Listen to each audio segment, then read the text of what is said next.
I have to yell at my dad because he's probably going deaf. Both my parents are, and I'm like, you ever see the first time? I'm like, no, you didn't say anything. And then I hate it that they can't multitask. Like, if they're typing something, they can't, like, answer. Like, they have to, and they type like this. They go, like,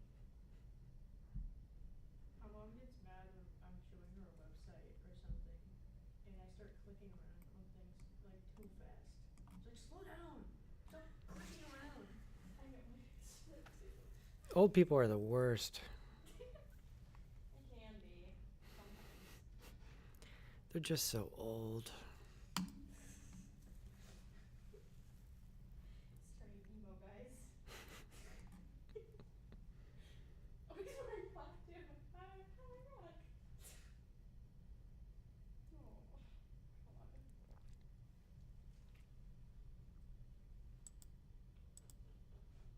You know, Blockhead gives me more notifications than their friends do. Okay, our link is on there. Arlinka, you assume you can hear me? Give me a thumbs up, please, that you can. Everything should be good. So we're not going to play back all the videos today because we got the shortened week between Martin Luther King Day, President's Day. Everyone have a good time celebrating presidents on Monday, yesterday. Goodwill had a half off deal, 50% off the entire store. The whole store. Yeah. Wow. It's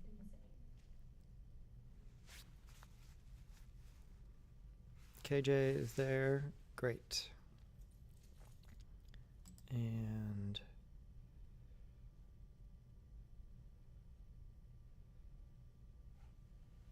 here.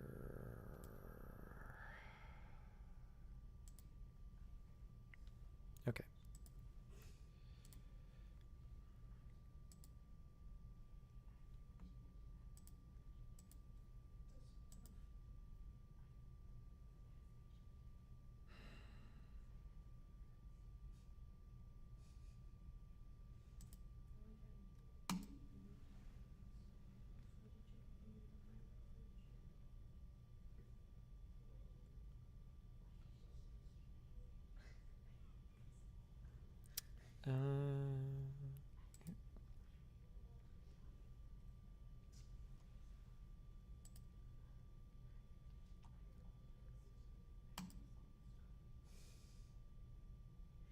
Just ham and bread, or you get ham and cheese? Ham and bread and sometimes chips. Okay.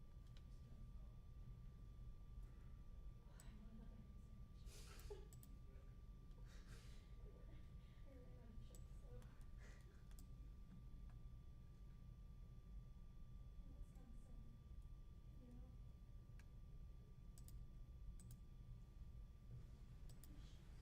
Wisconsin. Yeah. Those are tough. $6.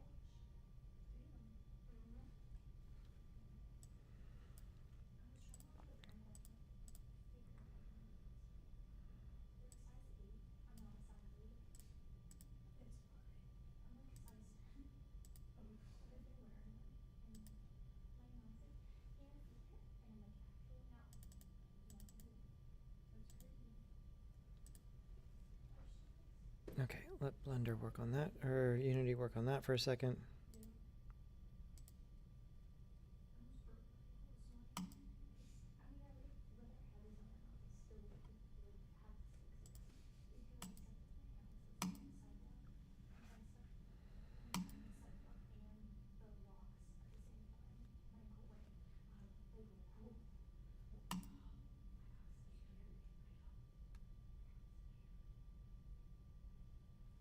I know. I got scared.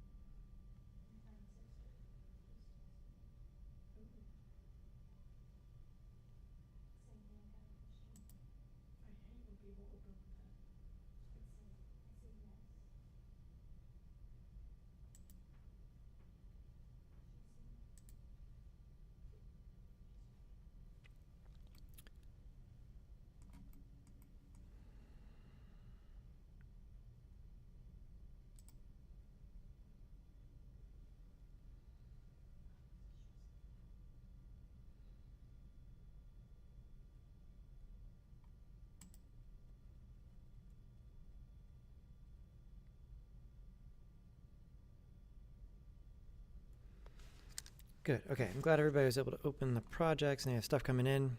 Okay. Let's look at a few other things here.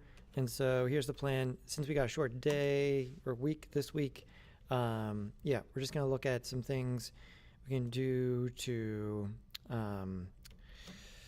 add to our project here, our first person project, as we keep going on this. And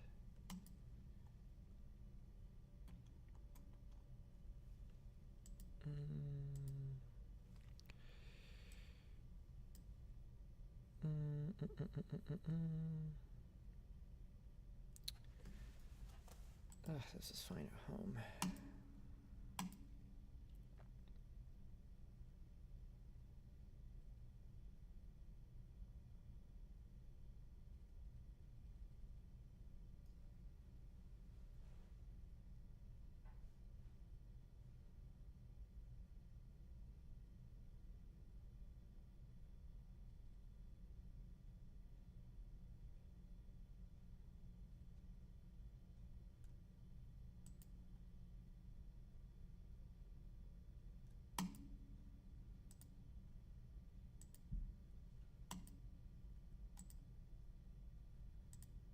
Okay, now we resolved. We have resolved. Okay.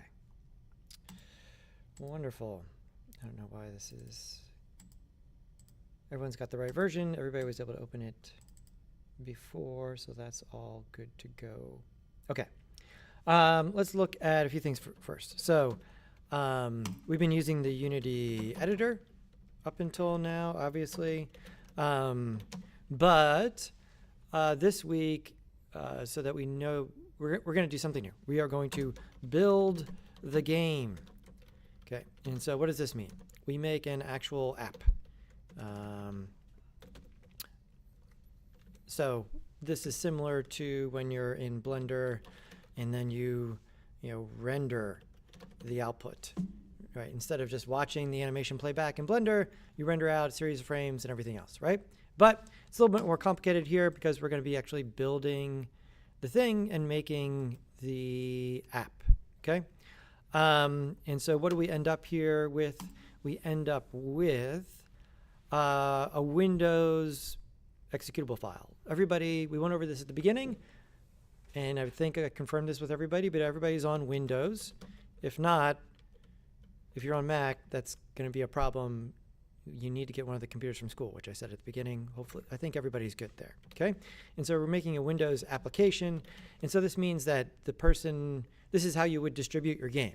You wouldn't have to hand off Unity to someone to play the game. You would just give them the application. They would be able to click on, open it and play the game. This is going to do a few things for us. One, we want to be able to do this to, finish the games and make stuff that other people can play. So, distribution. And then two, for those of you who are experiencing some issues when running the editor and recording, this will be more performant. And so running the code gets compiled to a greater degree or just more efficient way, so it runs faster, and you're just running the game. You're not running the editor and the game. And so that's obviously more overhead than just running the game by itself. And so this will remain an option later on. We talked about the other workaround where you can just record yourself playing the game and then talk over that when you're presenting it, or the even hackier workaround where you just use your phone to record the screen. That way you're not asking your computer to record while you're also doing all the other stuff. Okay? So with this in mind, let's look over here, and this is the template you guys had going during the week. And so somebody asked about, I think, deleting this thing, and you can totally delete this thing. I just, sometimes in the templates, to just absolutely 100% make sure that people read what I'm telling them, like put something in the world like this so that, you have to see it. So there's that. So, this is just a TextMesh Pro object, or, if you really don't want to delete it, you could always just turn it off, and so it's gone. Yeah, okay, so I've got this. Actually, if we come over here, let me look for quit.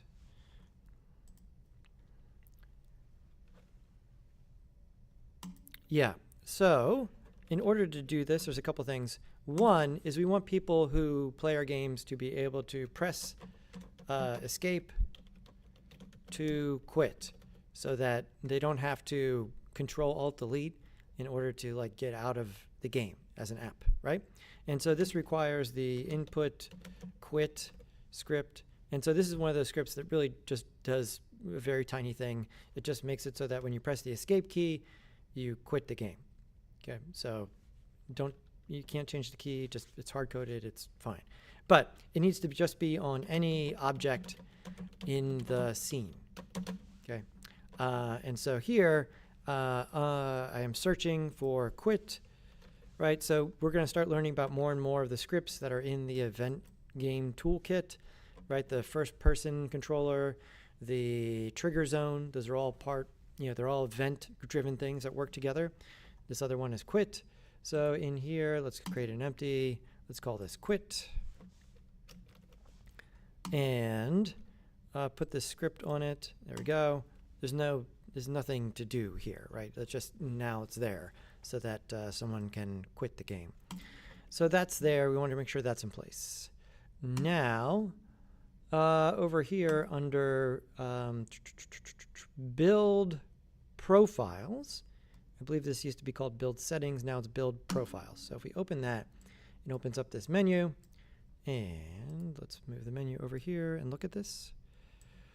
There's a ton of stuff on this, but we don't have to look at too much of it. What is over here? So this stuff is the platforms, right? This is the part of the value proposition of using Unity, is that you can design on Unity and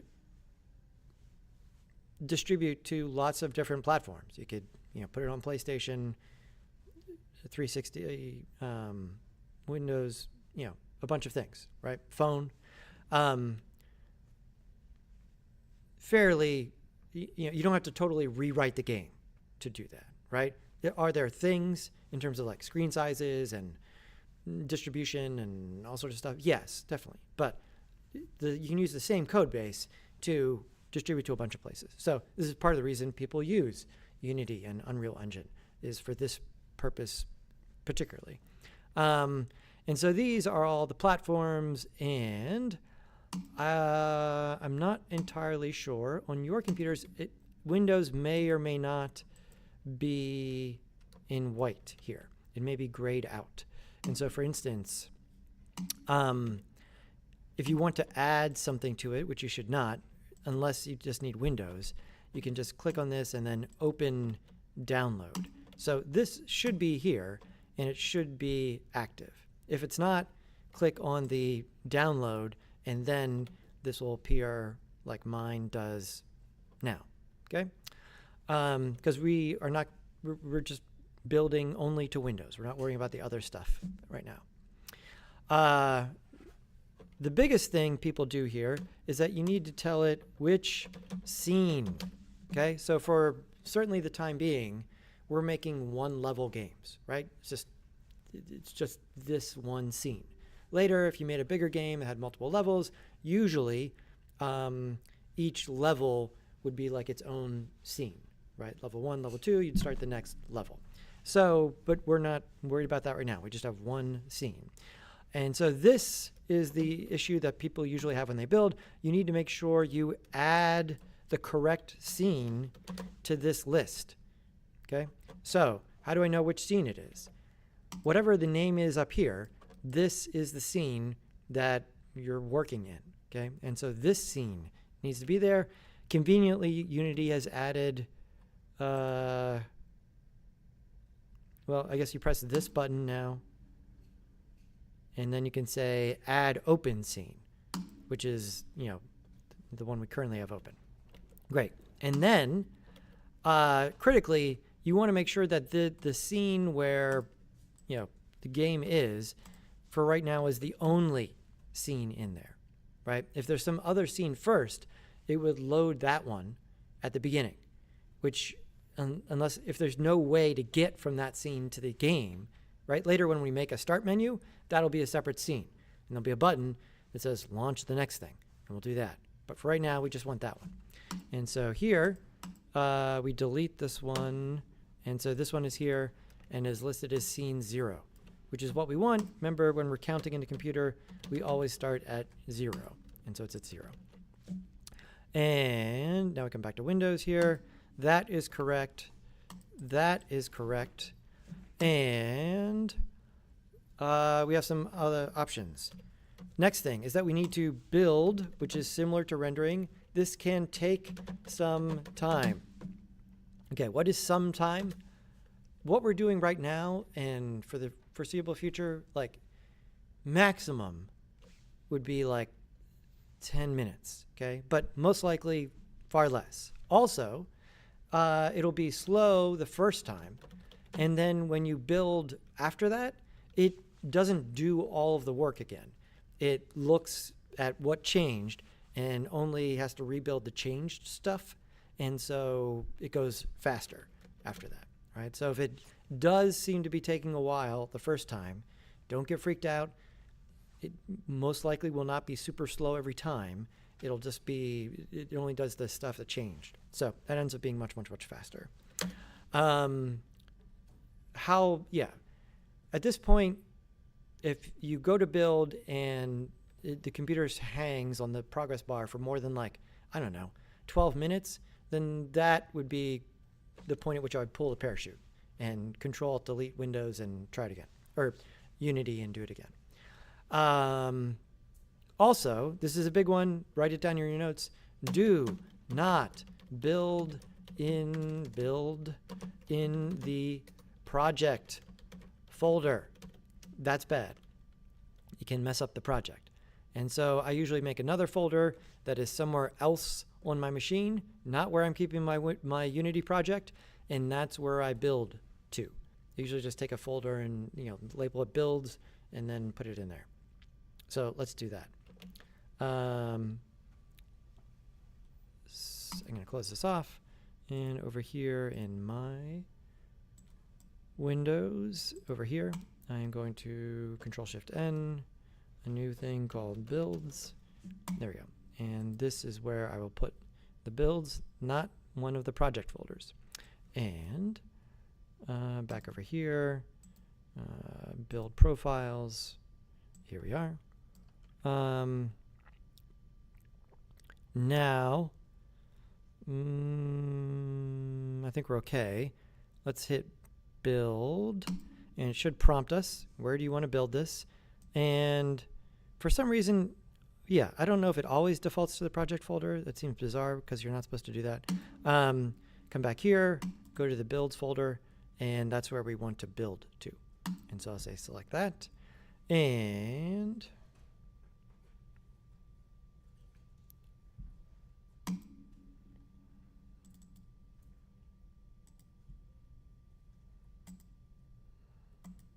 we're getting an error. So this is the other issue. Maybe we won't build today. Is that it's possible, and it has happened in the past, but it hasn't happened recently, that you can get errors during the build that are not coming up during the game. Usually it's not the case. But Universal Render Pipeline asset is not at last version. I'm going to save and just reopen this project. That sounds like something that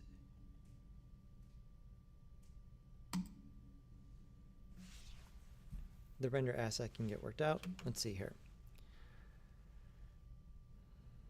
Just like when you're opening the Unity project, like it takes longer the first time you do it, and then it should be proceeding faster.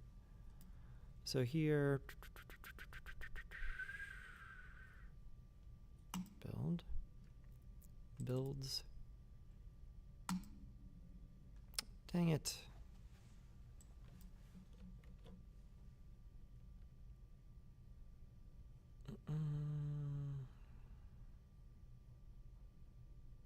Is not at last version.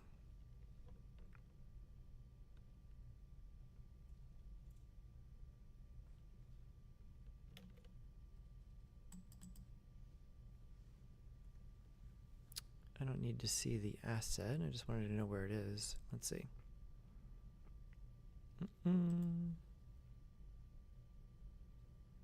Right, so yeah, failed, 2 errors. It'll definitely take longer than 0 seconds. So we know something's not right. I mean, if I'm getting this one here, there's no guarantee you'll get this at home, but let's see.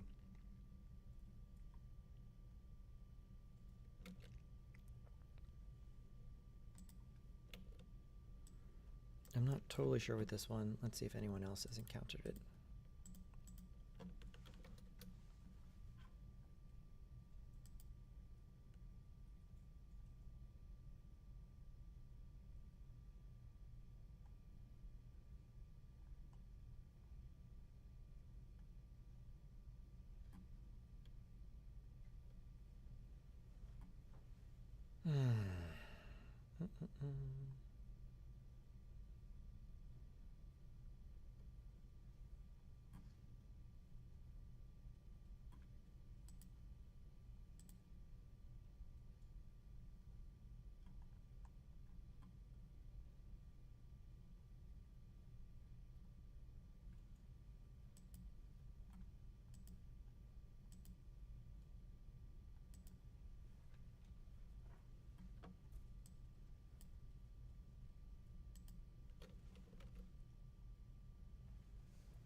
Let's try a re-import of our assets.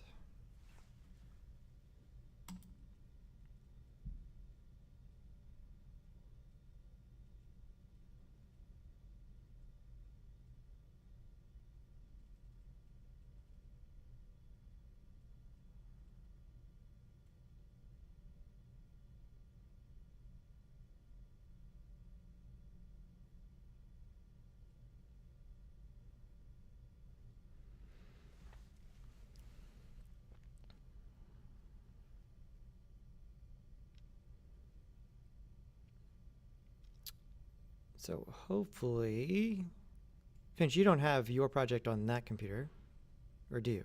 I do.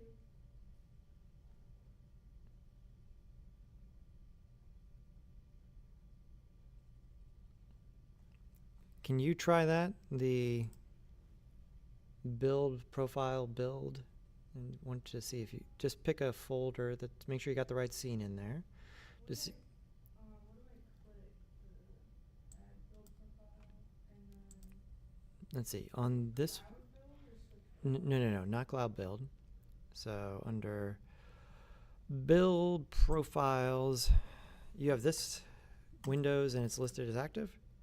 Oh yeah, I see it. Is it build and run? First, make sure that this is the scene that you're actually using. It is? Yeah. Okay. So yeah, try just try not build and run, just build first. And then it'll ask you to because I want to know whether you get the same error or whether it's just this machine here at school. Let's see. On the topic of Unity like misbehaving, I don't know why with my case I'm running into so many issues. Mm-hmm. The lighting being really low quality Uh-huh. for some reason, and then there's just like so much like dithering and just like I have no idea what's going on. But Okay. Did you make a note of it in the video? video? Like your presentation video? Oh, I wasn't able to get it in. Okay. Well, when you do, point that stuff out and then we can discuss the specifics there. Yeah. So we'll do a ton of lighting stuff next week. There's just a ton to talk about there. Yeah. I mean, there's just lots of, lighting especially, there's a ton of settings. I mean, I didn't even get my project done. Yeah, that's fine. Like when you get it done, just make that show, like, this is just too unspecific, right? Like the lighting misbehaving is not like an actionable fix. Like I need to see what you're doing and see what it looks like. Both of those things. Pictures of it in Discord. Okay, good. Then I'll take a look at them. So are you getting something when you build, or is it, do you get the progress bar? It's loading right Okay, good. Yeah. All right. So this is just my school setup. Is for this class in particular is perpetually irritating that the faculty is not an admin on the machine, so it makes it harder to address some of these things. Let me just check here. If not, we'll build some other project.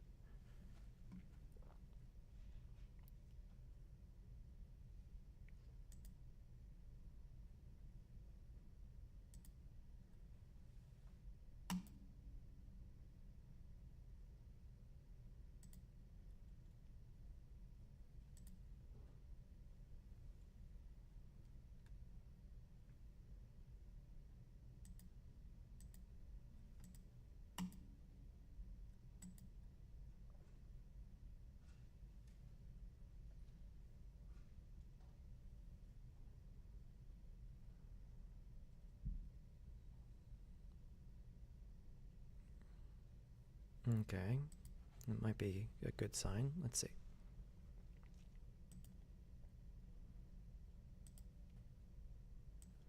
And good. Dang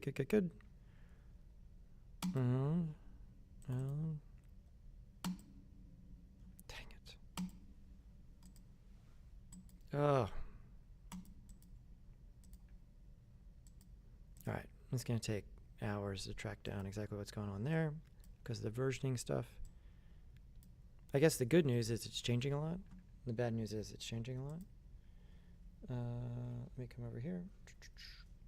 We have the main gist of it. Make sure you build in the project folder. I just want you guys to be able to see a build.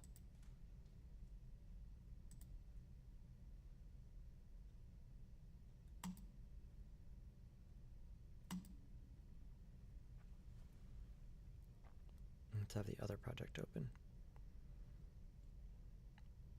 Whatever weird migration thing is probably not the same issue here. Let's see.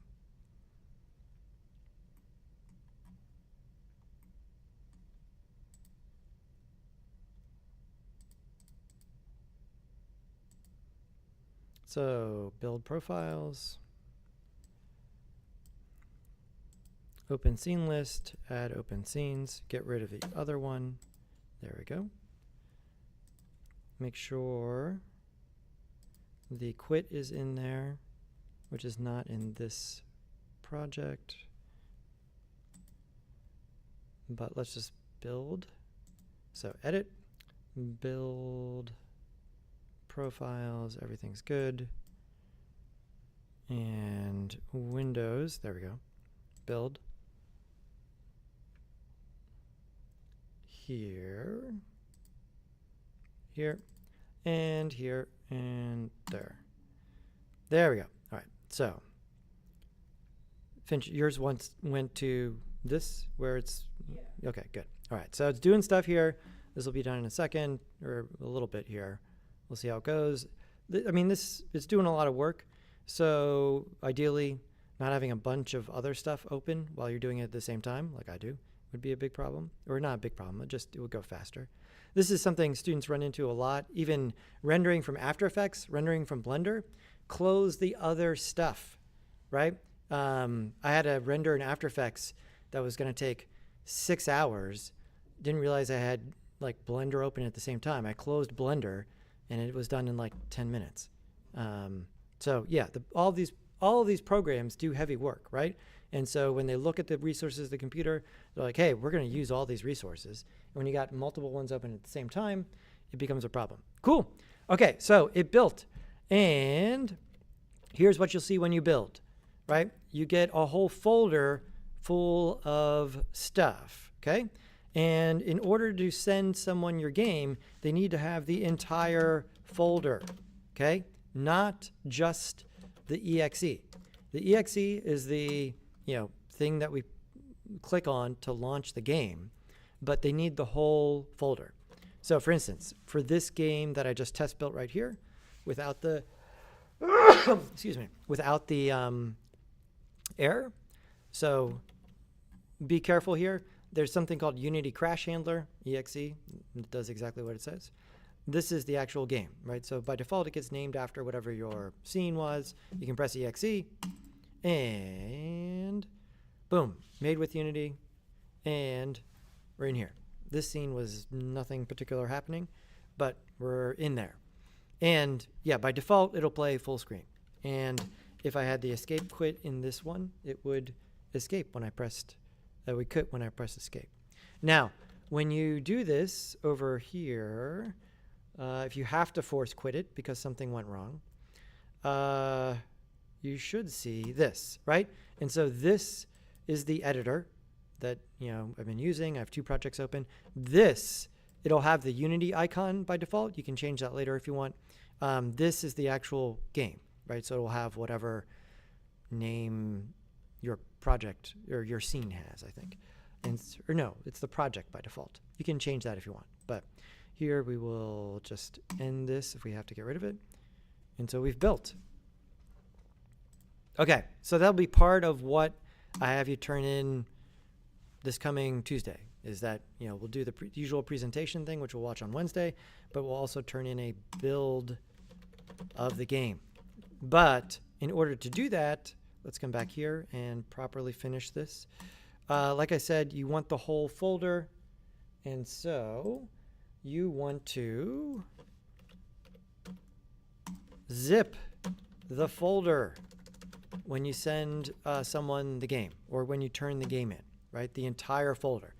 Zip it up so that the exe and all the data is in there. And so in the builds, here's all of this stuff. If we look at it, a bunch of things. I'm just going to grab all of these, right click and say compress to zip, and boom. Give it a second. It should not be gigantic. Yeah, and so this like just nothing scene is 35 megabytes, right? So in general, it gets smooshed down. Yeah, nothing, we don't have tons and tons of stuff in this scene right now, so it should not be huge. Yeah, and so that's in order for someone else to play it, which, yeah, we'll do that. We'll build so we can go through that process. Later, as we start doing other stuff, like one of the things we're going to do is play test everybody else's stuff. And so this will be the primary way that we do this. So here, and then this file is too big. You know, it's not that big, 35 megabytes. When you start putting a bunch of assets in there, it'll get bigger, right? But it's, you know, fine, but it's too big, too biff. It's too biff and big for Discord. And so just like our YouTube videos, the zip, in order to share the zip, it needs to go on your Google Drive, right? And that way you can share it to everybody. Let's do that because this always gets messed up. Over here, I will log into my Google Drive, right? So I would recommend using the Google Drive that's part of your Maricopa account, right? So if you're signed in with your, you know, Maricopa ID up here, if you have some other Gmail account. And over here, I will take the zip file, right? Not the whole thing, just the zip file. Drag it on over here. And yeah, the Google server is quick. So that's up there already, wherever that is.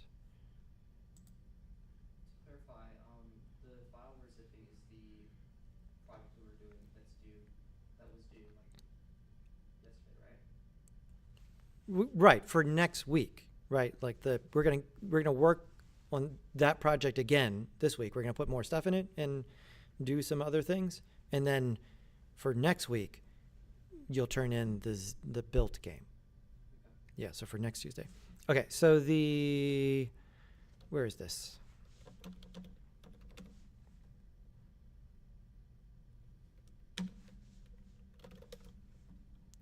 Okay, here it is. Let's say this is it.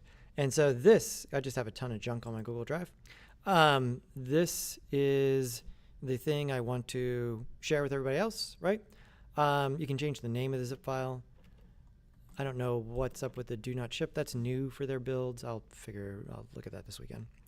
Anyways, now you can click on this and share. But this is the part everybody messes up. Share, and then, boom, not restricted. You want to change it to anyone with link, so that you just post the link on Discord, everybody can download the game. If you don't do that and it's restricted, anytime everyone goes to download the game, you have to give them permission to access the file, which is a pain in the butt for everybody, right? And so now you can copy the link, and this can go on Discord, right? And so you can say, hey, my game's ready for you to check out. And so people can download it and play it that way. So just to summarize, build not in project folder. Make sure to add the scene to it. Be sure to keep the folder together. And so you want to zip the entire folder.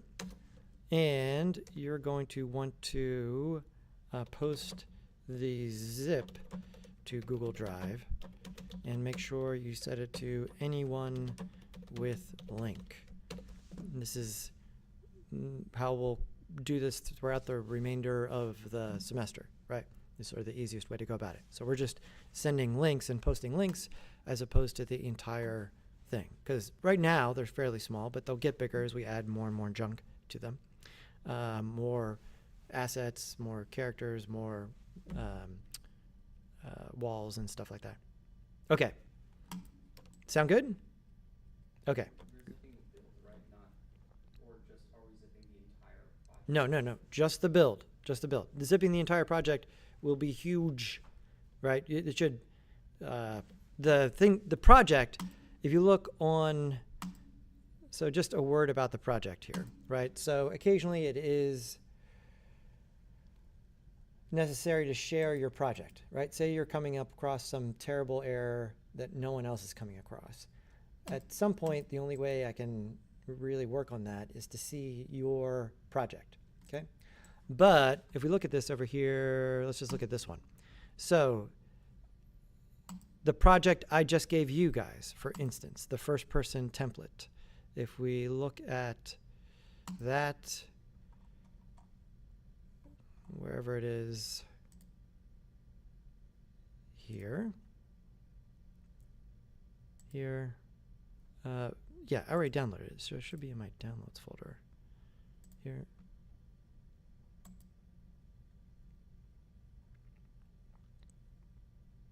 Actually, it went over to here. Yeah, okay. The first person template, this is what you guys used for this week, is, how many megabytes is this?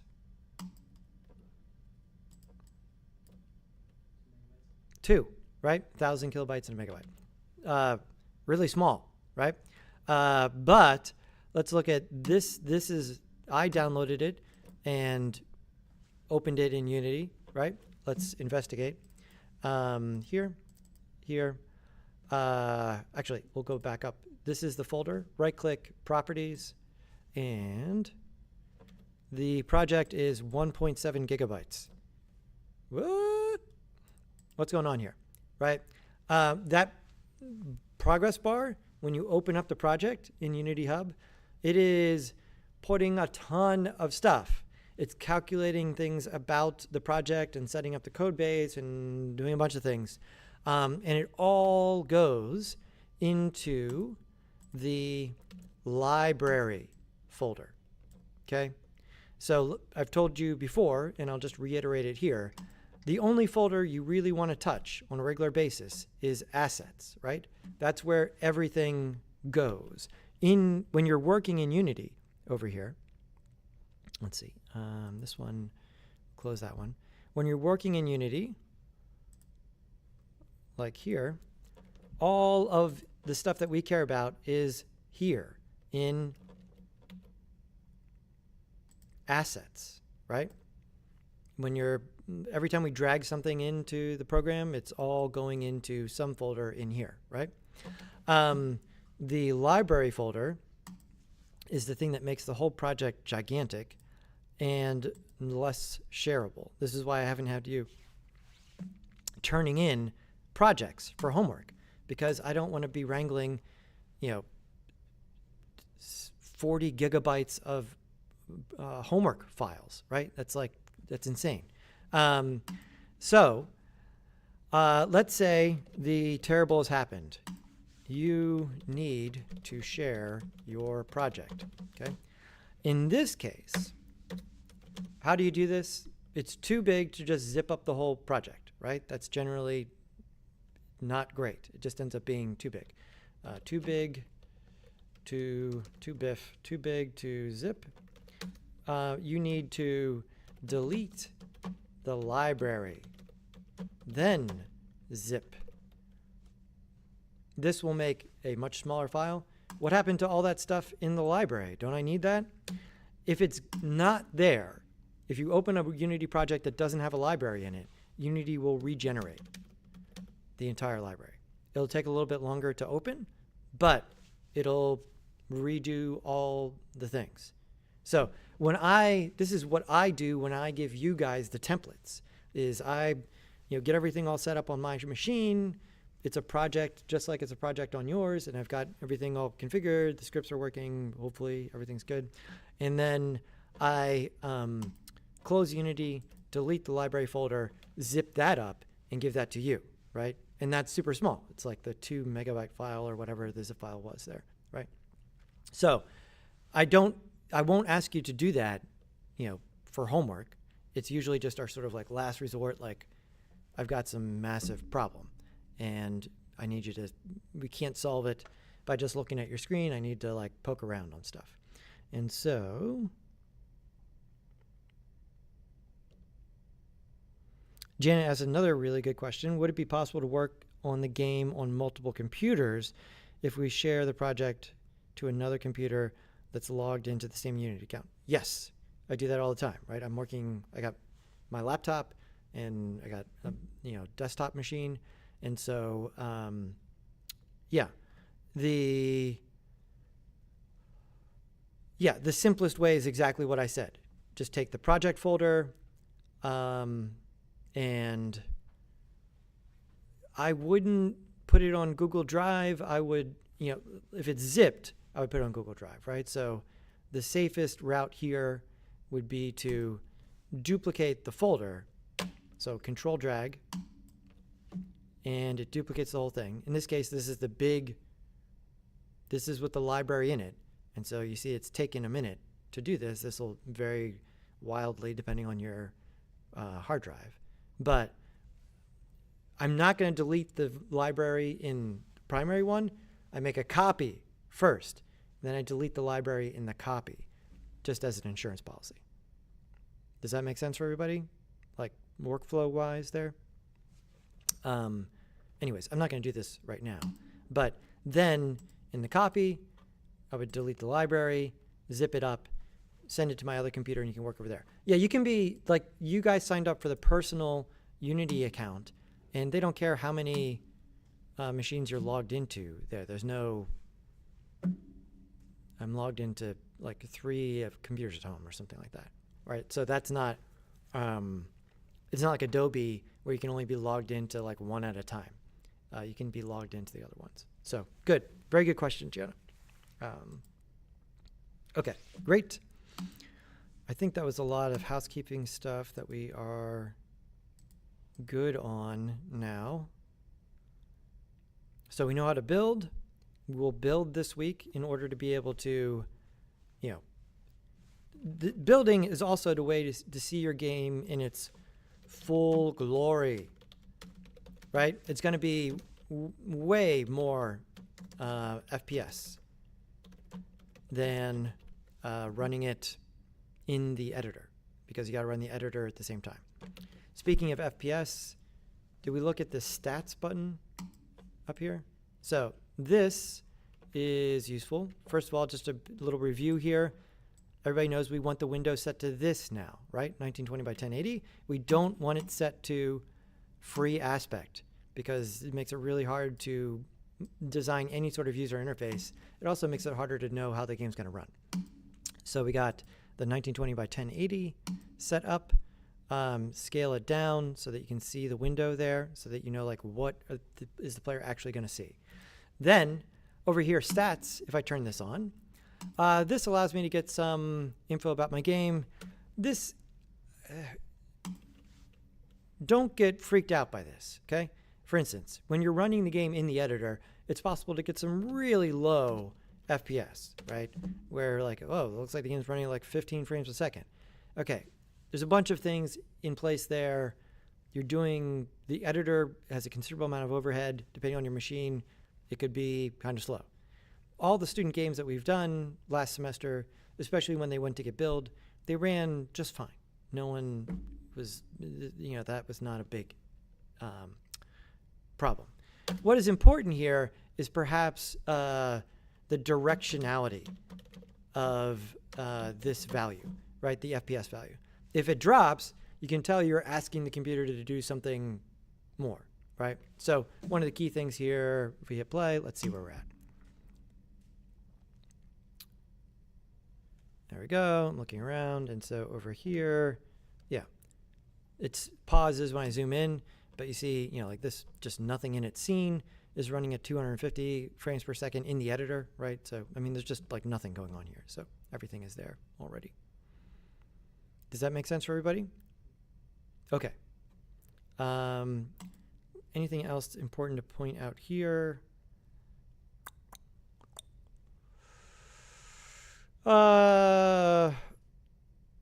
Yeah, I mean, this is some good info, especially, how many animators are playing right now. Batches is relatively thinking about like how many game objects, right? Just in terms of the structure here, what happens is that all of your game objects need to be sent from the CPU to the GPU in order to show up on your screen. This doesn't happen in one go. It has to figure out where each one is and then send it over. And so this step right here is the batches. Less batches are faster than more batches.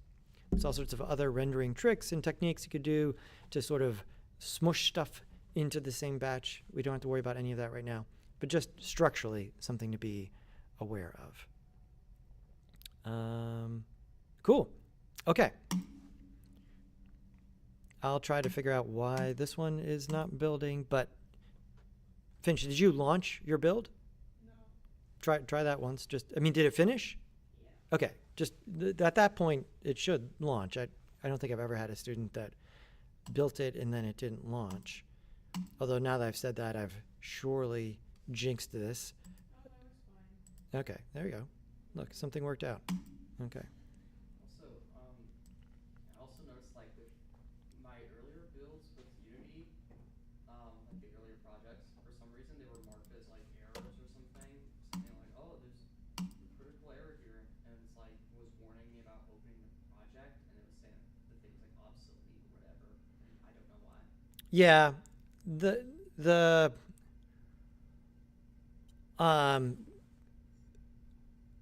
important thing is the major version number, right? So what did we say in the last one? 6.3.7.1 something. What did I say here?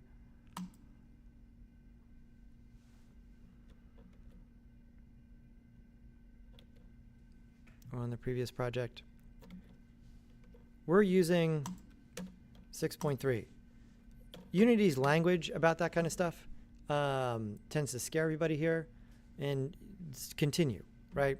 It's just that when you switch, I'm making it with 6.3 something, right? After the first point, then you have numbers and letters here, right? These are just micro changes. They're making bug fixes, sort of daily builds to the whole thing. And if these are at all different from yours, then it's going to say that. Like, hey, you got a different version. You sure you want to open this? And I've tested the stuff I'm handing off to you. You can say yes, because it worked after you said yes, right? Yeah. So. Because actually, no. Well, I can't really say for certain because I was like, oh, I don't want to. does it go into play mode? Like when you hit play? Well, for this project, it was like, for this one, it was like I was able to open it, but then it was just like some weird buggy stuff started going on. I would probably need to look back into the other lecture to figure out how the camera system works, because I wasn't able to, have the first person in the game itself, and I don't. It's already done. It's already done. Is it like a prefab? Yeah, it's like, so in this giant all capitals folder is the first person template scene. Sometimes this does not open as the first scene. So open the scene, and this, what you see on my screen right now will be on your screen. The first person, because yeah, the character controllers are big. I didn't see that. Like, all I got was a blank, empty I had space. that same problem earlier, and I had to like go into the files and like double, click that thing was actually called first person template, and then it's easy to get done. Ah, okay. So Yeah. that's probably why my thing is also really buggy. Yes. with the lighting and all Yes. So use this. Okay. So here, now in your case, Finch asked this question on Discord and I answered it there. But so Punchy put a bunch of stuff in some other scene, but he needs to be using this scene because this scene has everything properly configured. So you can't copy and paste from scene to scene. Just open your scene, copy the stuff that you want, Control C, open the other scene, Control V, right? And so you can bring all of whatever you did in the other one over to here. It's good to know because I'm so sick and tired of like having to open, like have a project where it's like, oh, I need to port this to this, and then I copy it from one file, then open another file, and I try to paste it, and it's like, nah, I don't know what you're trying to paste into here. Even though you're doing the keybinds and everything, you can't paste it because sorry, we said so. You should be able to paste from project to project, especially like the stuff you guys are making right now, like just meshes and stuff like that. Cool. Okay. And I think that's a bunch of housekeeping stuff. So building the game. The other thing here with the build. Test early. So what I'm telling you is go home and before Friday, build the game, right? Even if it won't be done. I don't expect you to have your homework done by then. Just go through the process of building to make sure you don't, it just happened to me right here. I got an error during build that I was not getting during play. All right. I mean, Finch didn't get it, so I'm confident that hopefully everyone doesn't run into that, but I can't be 100% certain, right? So test early, right? Next time you go to sit down to work, just do a test build in its current state to make sure it goes through the build process. If it goes through it the first time, chances are you're not going to do anything to sort of mess it up later. Who knows, but mostly not. Okay, so keep that in mind for this week's coming thing. Okay, the other issue here, so first person is all ready to go. The first person, I made a slight change after I showed it to you. Everybody sort of figured this out. See the little dot in the middle there, right? And so this is like the crosshair or whatever, to be, instead of using the mouse here, it allows us to take care of that. And if you may have noticed, if you mouse over this cube, see it changes on hover, which this is a super useful, UI setting. Let's look at how that works. So on this box, right, because a lot of you did implement a button. Some of you had animated buttons. Some of you, they were just meshes that you knew to click on, but there wasn't any visual feedback when you actually clicked on them, right? And so this is a big user interface thing that you want to make sure you have in the game.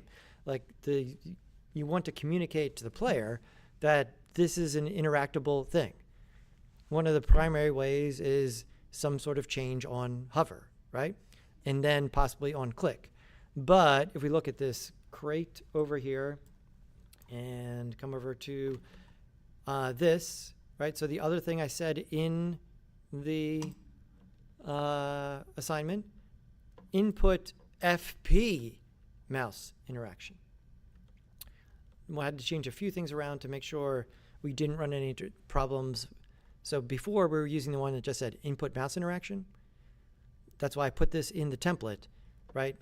You want to use this one for when we're doing first person stuff. It's just a little bit more well configured.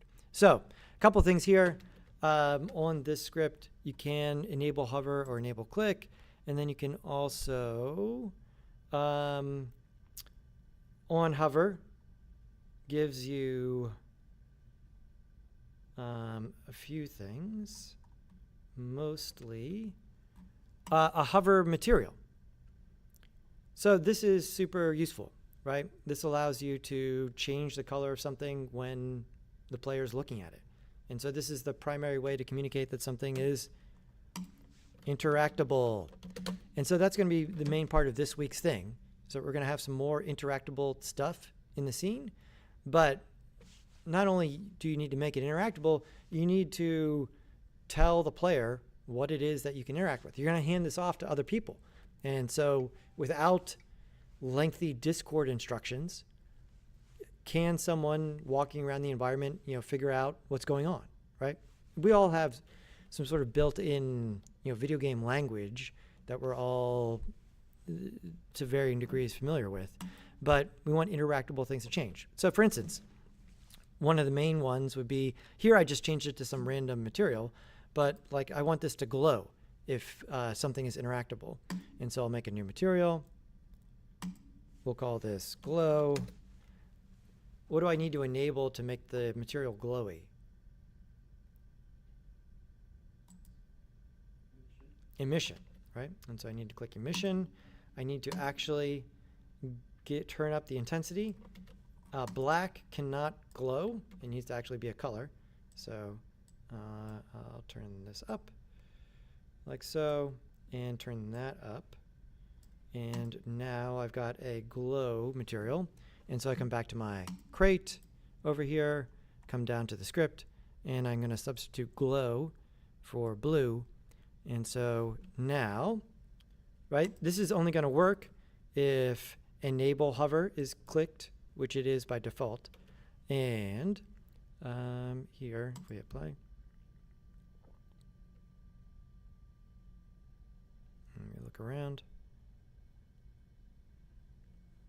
Give it a second. There we go. All right. So what happened right there? Why did it turn cyan/blue? This is the GPU telling you that it is loading, right? Some of you may have seen this when you open up the whole Unity scene. It's all blue, right? This is just saying, hey, all of the stuff, either the code or the textures are in progress. This is not going to happen during the game. This is just sort of like some overhead here because stuff gets sent to the editor, to the GPU while you're editing. But that's what that is. What you need to be worried about is pink, okay? Pink is a GPU error. So the GPU is really, really, really good at drawing stuff on the screen. It's not so good at sending error messages that make any sense. And so one of the ways it communicates this is by making stuff pink. This means that that texture is missing. It's not there. This you need to fix. If it's blue, you need to just wait, and it should resolve itself. So those are those two things. Close, so it kind of glows if I mouse over it. I want a better glow. Let's go to the camera here and make sure we check that post-processing box. I didn't check that. Now we should get proper glowage when we look at this crate. There we go. And so now I know certainly that this is an interactable thing, right? So now I can do something with it. For instance, let's say that we wanted the player to be able to delete these things, right? For instance, you have to delete a door to get to the next room. On our crate here, let's select it here. Under, on mouse down, we could tell the crate to go away. So game object set active, false. And so now I've got an interactable thing. There we go. If we look at this, if I click on it, it's gone. Right? And remember, all of the interaction stuff will transfer. So if I Control D this a bunch of times, now I've got sort of an interactable series of things. Let's look. Let's move around. There we go. And I can just sort of, let's look. Sometimes let's see, did I not, why are we not getting that other one? That's weird. Maybe that's a different crate. There we go. Anyways, I should be able to delete these. Let's look at that one.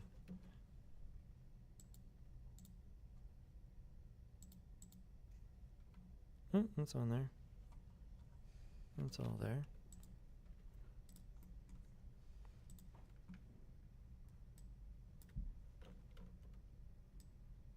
All right. And just try it one more time.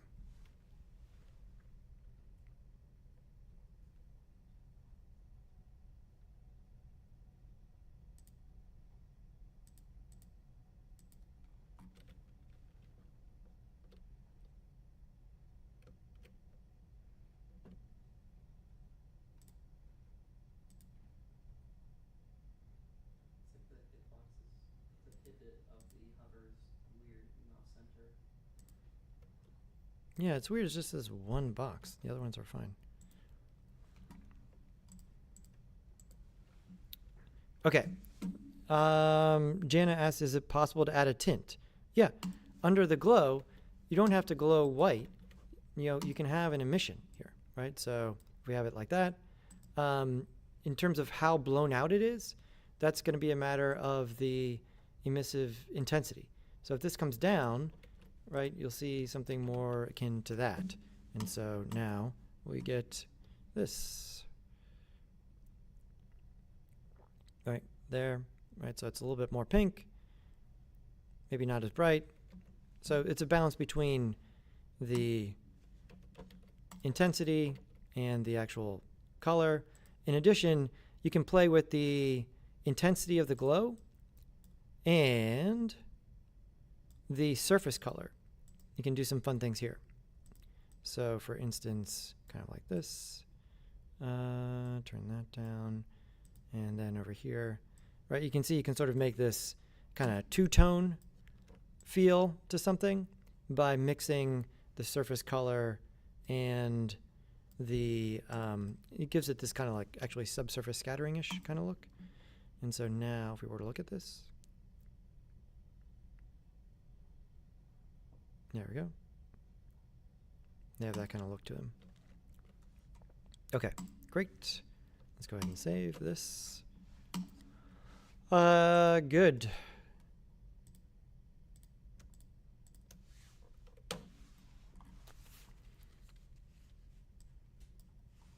Okay, we were making some assets that we brought in Blender. We'll get to some Blender stuff here in a second.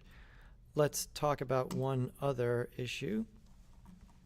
So, for instance, we use some of the stuff from Polyhaven, but we could be taking some materials from any other source. Let's look over here.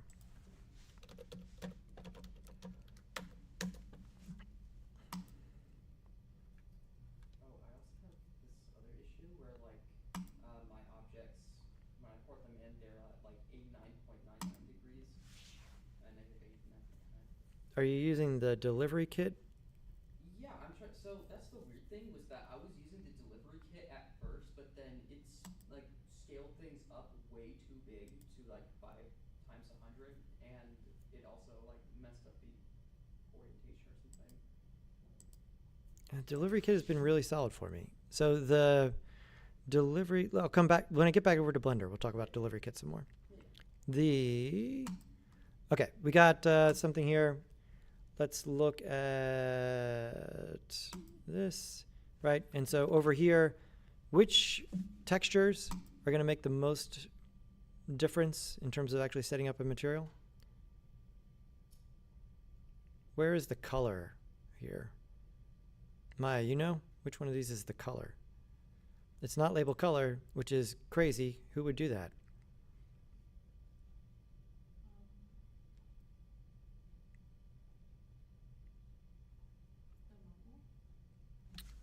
The normal is not the color, but we're going to want the normal. That's one of the two that we want, right? Which one? Diffuse. Yes, diffuse is the color, just the surface color, right? So we'll get those two. We'll grab them in PNG mode here. Here.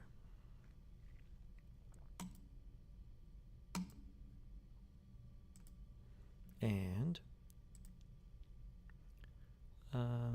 the normal map.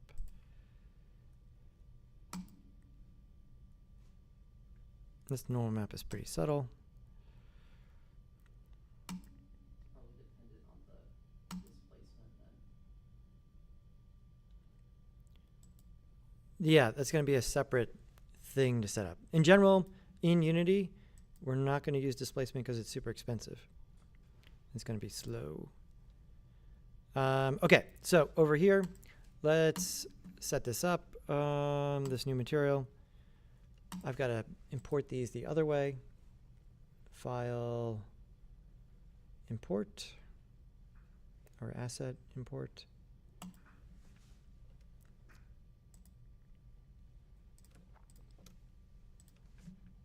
And let's see, over here, are you guys getting that dialog box that says, hey, this looks like a normal map. Do you want me to change it to normal map? I felt like I was getting that last year, and now that's gone. It was super convenient. I didn't get that. I'm supporting my. Okay, well, now you have to remember to make it a normal map. It'll be okay. So we'll make a new material here. This will be plank or whatever this is. And so if I put this onto the base color and this onto the normal, there we go.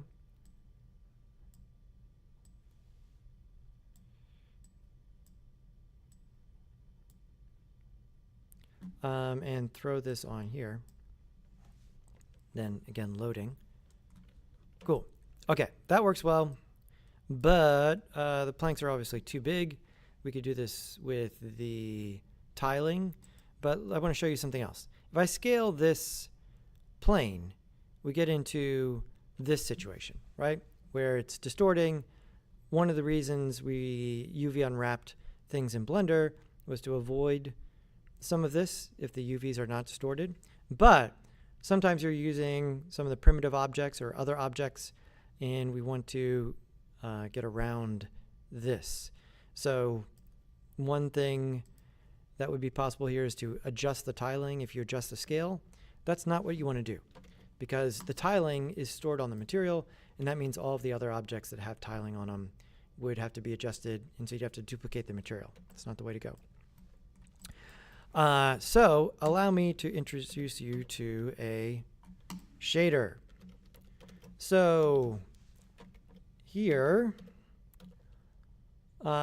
we have materials. Well, let's put materials in the middle. So you have materials, and on materials we have separate channels, right?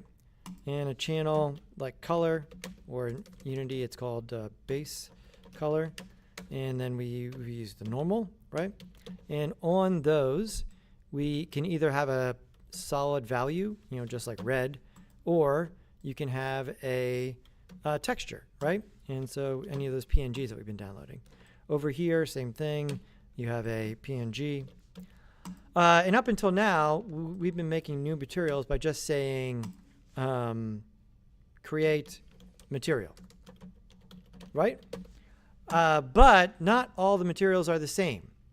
There are different materials for different tasks, and the materials are actually built on shader code. And so you can reconfigure the underlying code of the material by changing the shader. Allow me to demonstrate. So, for instance, this plank material here, this drop down up here, shader. Okay, and so up until now, we haven't changed this. And so they've all said universal render pipeline lit, which is like the standard one, right? But you may want different shaders to do different jobs. And one of the jobs that we could do that's going to solve a lot of our problems is triplanar shading. And so I'm going to actually duplicate this material so that I have a comparison to show you. And so I'm going to control drag it, and then I'm going to name this one Planck triplanar. And then in Planck triplanar, I'm going to come up here to the shader and look at this menu. And this menu is too big and gigantic and intimidating. For right now, just remember what I said. And so here, we're going to go down to shader graph and click. And then over here, in your first person project, if you're using the template I gave you, there's something that says triplanar mapping object space. Okay, that may seem like completely useless gobbledygook right now, but I think it'll prove itself to you here in a minute. So I'm going to take this plane and duplicate it and move it over here to demonstrate this. Like so, like so. I'm having such a hard time orbiting this view. I mess up my shortcuts somehow. Something locked. I don't think so. Okay, anyways. This one let's apply the actual new Planck triplanar to here. There we go. And then on Planck triplanar, it looks similar. So we have our main texture, our color, and our normal. And so let's provide those here and here. And then we have a lot of sliders that look similar.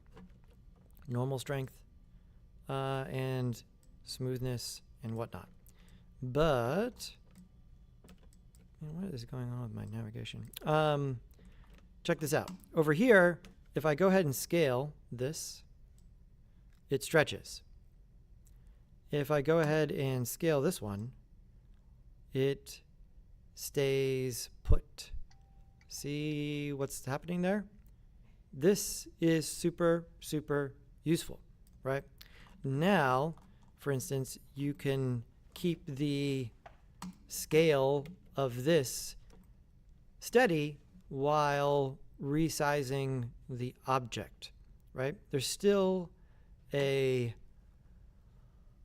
tiling parameter, but the tiling is adjusted here, and then whatever it's set to, no matter how you expand or scale this primitive, the tiling never gets distorted, right? Up here, this, as illustrators / graphic designers / people who care about how things look, this should make you really uncomfortable, right? The idea that you're stretching an image should make you start to feel uncomfortable and weird, irritated, angry, right? You see a fellow student doing this and you're like, what are you doing? Right? Just like squashing and stretching fonts. Never do it, right? Here, same thing. Don't do it. The triplanar shading allows us to keep this properly proportioned, even though we can change the size of this now and not have to worry about it. So, for instance, did I put the... No. If I were to make a cube now and set this up, and so I'm just going to put the triplanar shader on the cube, or the material rather. And so now, if I zoom into this cube, you see that even relative to this plane. As I scale this, the texture is properly projected into space. You can still tile it here in the material, but check out how the tile does not have separate X and Y values. This is by design. This is saving you from yourself, right? This is saving you the trouble of going through setting up a triplanar shader and then ruining it by smushing the material, right? It's going to be at exactly what proportions it is in the image that you brought in, that you care about, that you made, right? From somewhere else. We'll make these later. So you see how this is a much more flexible game asset now, right? For instance, is everybody understanding the upside here, right? This makes things a whole lot easier, right? Is this the solution for every game object? No, right? But for these sort of modular game assets where you want to be able to have a little bit more freedom for resizing them and have the material not look terrible, this is a really great shader, right? And it's just a matter of configuring the material, right? So in the material, shader graph. Okay, what is shader graph? I'll get to that in a second. And then the triplanar. Actually, can you just search up here? Oh, you can. That's right. And so, yeah, just start typing triplanar. That's simpler than going through all that stuff. That's all you need to do, just like set it to triplanar. Well, and then you need to populate the triplanar with the textures that you want to use, right? And this one is set up for just the color and the normal. You can change the normal strength. You can adjust the smoothness values. Maybe over the weekend I'll make one that has extra slots, but we don't need it right now. Okay? Does that make sense for everybody? Okay, so the value proposition should be clear here and why you should use it. Okay? This shader code, the good news is there's a system in Unity and Unreal and most other, and Blender for doing shader programming without going in and changing the actual code or having to edit the code. And so, for instance, if I go over here and look for triplanar, there it is, the triplanar object space. So the Unity icons are helpful here. This is a material. This is a material. This is a shader graph. Okay, so let me just show you this. You do not need to, nor really should you, edit this weekend. Okay, but this is what this looks like. And so as a way to control shader code without having to get in there and actually write the lines line by line, a lot of programs now have these kind of interfaces, right? And so here, this is called nodal programming. Hooking up a bunch of boxes that are different objects and sending data to the different boxes. I mean, it can look like that for sure if you're A, unorganized, or B, you're trying to do a job with this that would be better done not with this, right? So this is grabbing the position and multiplying it by this, which is the actual triplanar distribution of the whole thing. And then it's going into the actual shader over here. So we don't need to worry about this weekend. There's all sorts of cool and interesting things you can do here. Arlinka says, you know, this is what you can do to make animated water surfaces. And yes, she's absolutely correct. A lot of that stuff can happen here. There we go. Let's get that out. And so I'm just going to close this tab for now. Okay, so that is super useful for everybody. People are doing different things in Blender. Let's look here.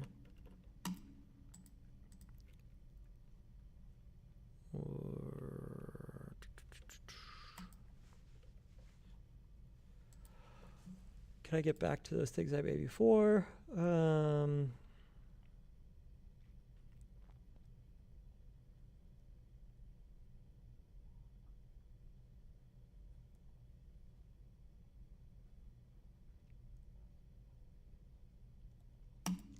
Modular parts. There we go. Okay. So again, the launch delivery kit add-on, right, is only going to export the currently selected thing. And so the value proposition here is that it should do a good job with the axis and the scale. The scale may be too big, but the number is correct, right? Well, the scale up. So here, let me fix it if it's wrong. So in here, under, is it selected? It is selected. And so I will export this to this folder here. Accept, and there we go. We have, did we export it? I think we did. And so over here, if we bring that in, over here, so again, you can just drag it in. For me, I'm just able to put it into the. Yeah, it's like my school computer making me angry. Right. I at home I just drag stuff in. You have no idea how much I want to do that right now. Okay. So here, or no, this was just in the folder. We want this thing. Yeah. Okay. And so pillar 2, let's bring it in. And yeah, what you should, the main things are that it's facing the correct direction and that the rotation values are 0, 0, 0, and that the scale values are 1, 1, 1. Okay? But the actual scale, it may be too big or too small. That, because we don't want to scale it here, right? So because we know why, right? Because that's not a good work practice. We come back to the pillar asset and we go to model scale factor, right? And so this scales the asset. And so say I need this thing to be bigger, 4 times as big, 4, apply, boom, and there it goes. Now it's a giant thing, but it's still, now this is its default scale. So that should help there. What about the rotation? Because The rotation is what I intended here. no, but for like my case, mine was like set just the x-axis being like negative 89.99. When I have everything, like I did Control A, scale and rotation, but they're still not right. I would put a picture on, because if I had to bet, this and this may not be what you think they are, right? So here, That's why I applied scale and rotation. I know, but like if you do those two things, it should work every time. There's nothing, unless you've got multiple things selected here. Is it just one You can mesh? select multiple things and like export them individually. That's an option. Yeah. I mean, It does work. okay, that's good. But yeah, we want this to, we want it to be correct in Blender, Right. right? So 0, 0, 0, 1, 1, 1, and then exporting from there. Let me put the triplanar on this, because this also illustrates something important to understand. Let's see. Okay, so here, let's see, can we see it? If we were to grab the triplanar and the tiling. Yeah, you can kind of see it here. So check it out. You can kind of see how it's a little bit different now on this, 3-dimensional thing than on the plane or even on the cube. And so what's going on here with triplanar shading is this. The 3 planes are this plane,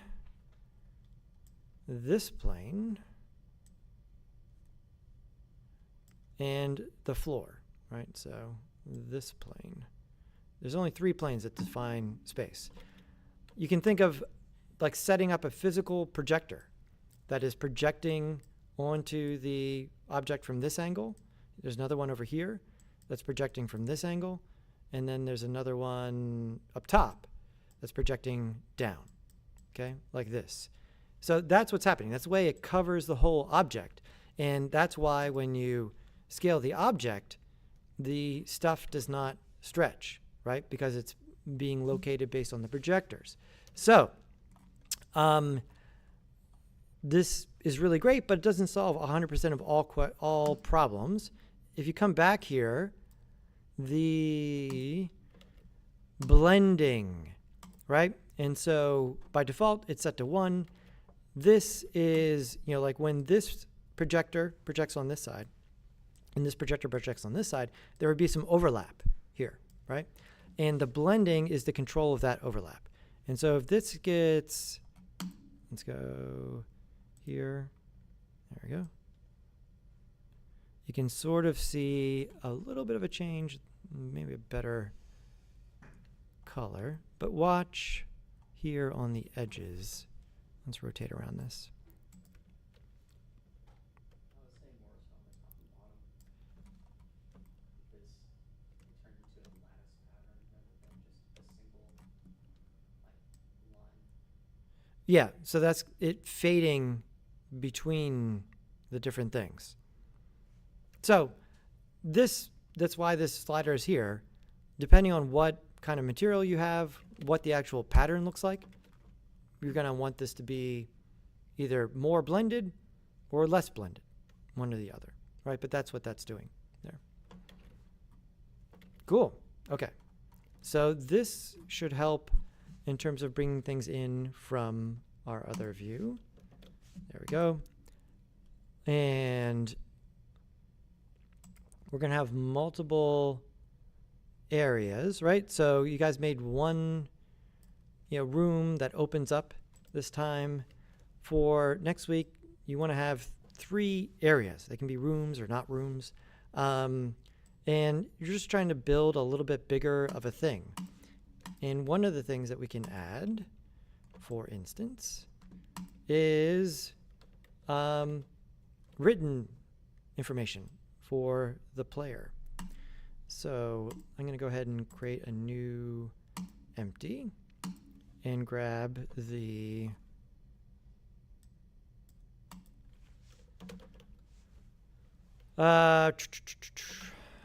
action dialogue sequence.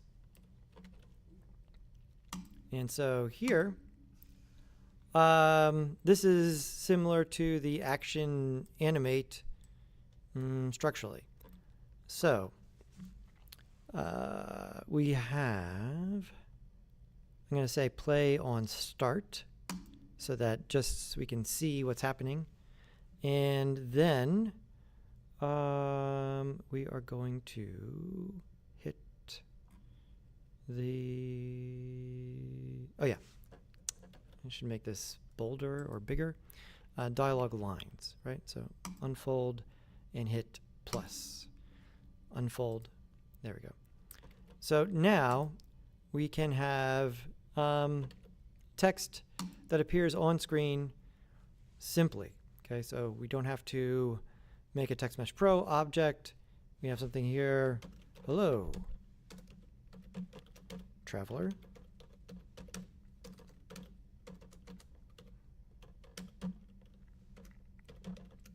Welcome to the castle.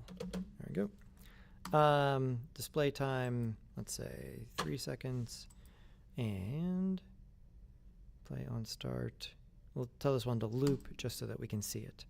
And now if we hit play.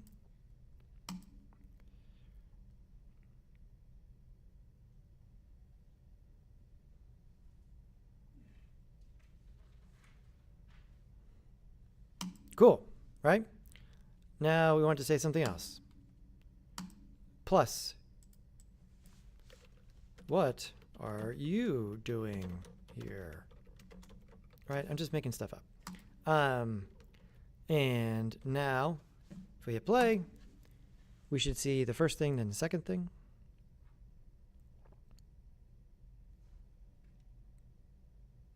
There we go. Now, yeah, I think this part's fairly self-explanatory. You can expand things out here, right? It's playing when I start the game because I have this checked. Play on start and loop, okay? The controls down here I also tried to set up so that they would be fairly self-explanatory. Yeah, animation. By default is set to type on. It seems to be like people like the most. But there's some options here. So for instance, fade in and fade out direction. And so now, this is like global for the entire script. There it just fades in. And then we get the other one. Okay, so a lot of, you can explore some of these things, but you could say no and just sort of pops on, or slide up from bottom. Again, those are the options. I tried to keep it to things that make sense from a design standpoint, right? You notice one of the options is not fly or end over end onto the screen, because that is a terrible design choice. Okay. It'd be cool if, like, depending on the choice, like you make it shows up like a new option where it's like, oh, do you want to add a sound effect to this option? Where it's like, for the type on screen, it will play like one note that's in a randomized pitch in a certain range. That corresponds to each character being typed out. Yeah.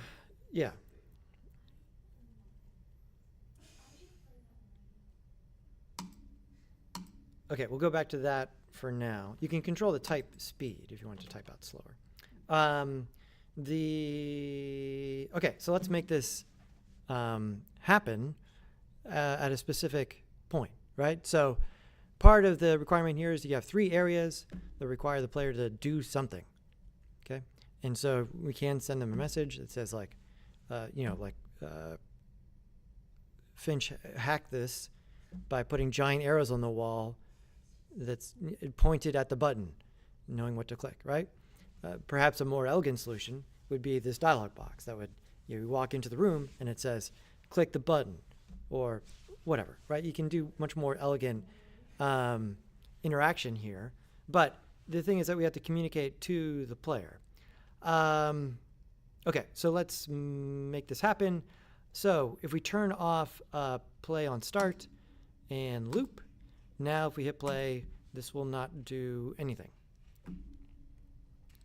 And so we need to trigger this, right? And so as per usual, a lot of what we're doing, we're going to have a trigger zone. It could also be a button, or something that's going to send a Unity event, and that goes to the dialog script and tells it to do one of its functions. In this case, I believe it just is play dialogue or some. It should be obvious. I've tried to make them all the functions very clear. Okay, so let's do that. Let's grab another empty and lay this out here.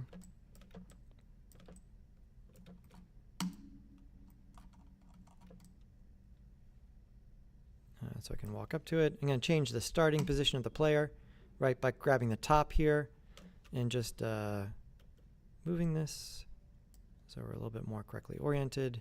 And then here's this blank, and I'm going to put a box collider. There we go. Let's make it a little bit bigger to make it easy to test, right? This can save you a lot of time by making things easy to test rather than difficult, right? If you have to make these 3 really hard jumps before you get to a point, that makes it much, much harder. In order to use this with the trigger script, we need to click what box? Is trigger, right? Because right now, without that checked, it'll be like an invisible wall that we just run into. Then we add the trigger zone. Boom. And what do we need to talk to? This other object here, I'm going to name it. So this will be welcome dialog.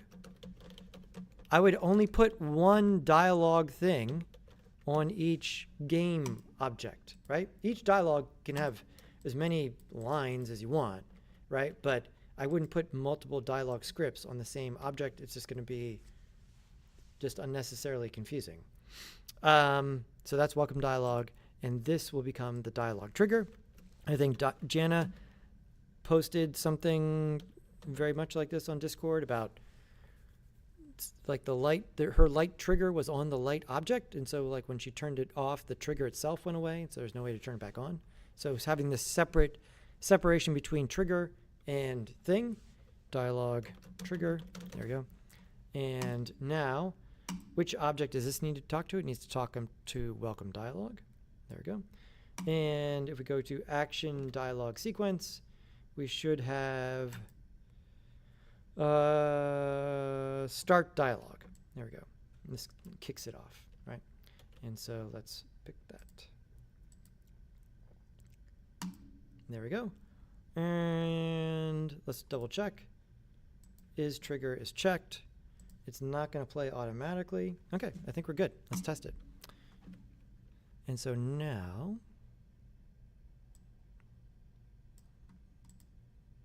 where am I? Okay, there I am. I will walk towards this. Hello, traveler. I don't think I'm spelling traveler right. And there it goes.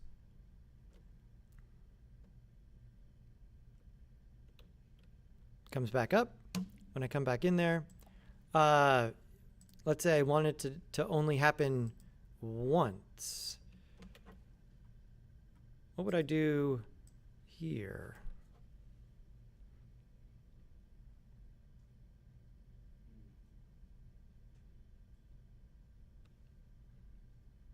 Actually, that's not going to work. If you turn it off here, it'll happen right after you turn it on.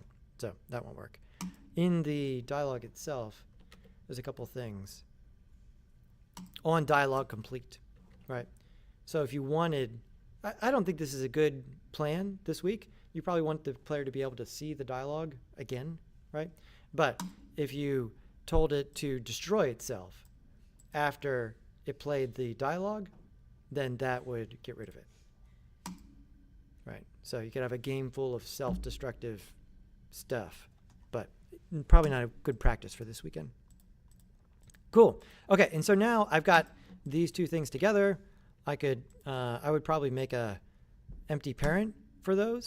Both of these are just kind of like, you know, invisible game objects, right? It's the trigger and then the dialogue that gets going. And then over here, this will be, you know, dialogue information.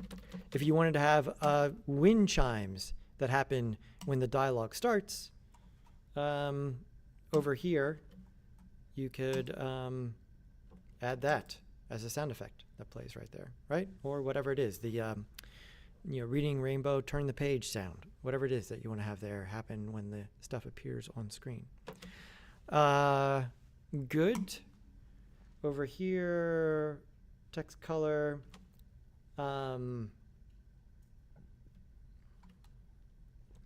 You can use a background image. So if we just use a placeholder for now, and I put that in there, we can't see any of it, right? So this is part of the trade-off of doing these kind of things, is like this action dialogue system here is obviously like there's a lot of stuff going on, right? But it's pretty easy to configure. However, it may not be super easy to edit. So we've got this show canvas preview. And so if I click on that, let's see.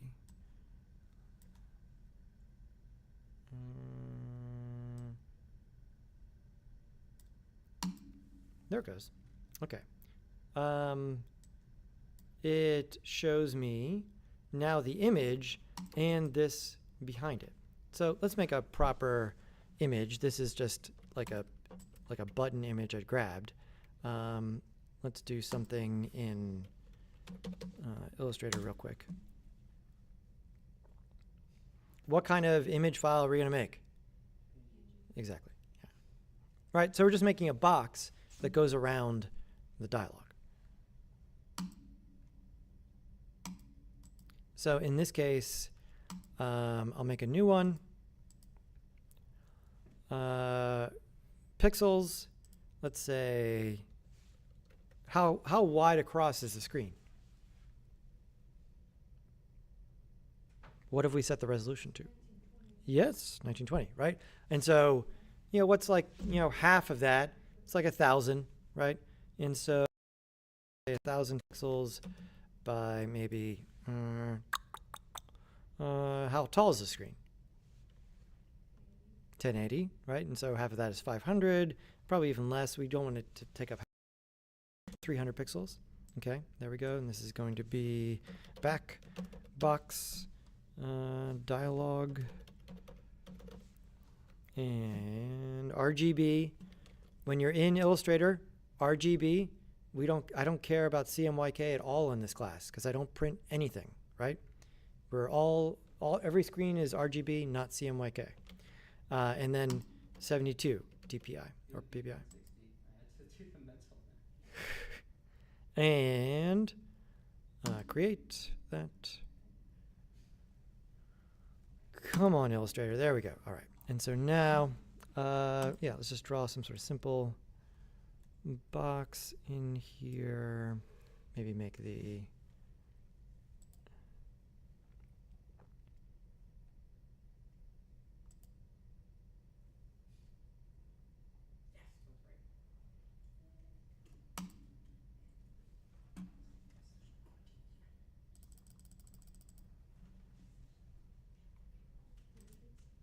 and sure, we'll round the corners like so. And we will export this for screens. That'll make sure we get a PNG artboard. We want to make sure we have the transparent background.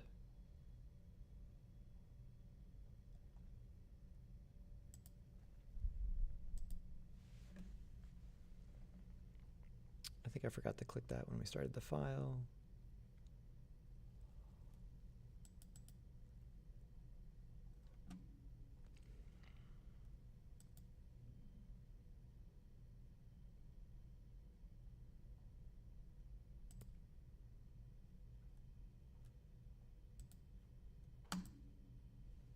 Yeah, okay, there we go. Transparent. Wonderful. Now we have something that'll not look like garbage. And so let's bring that in.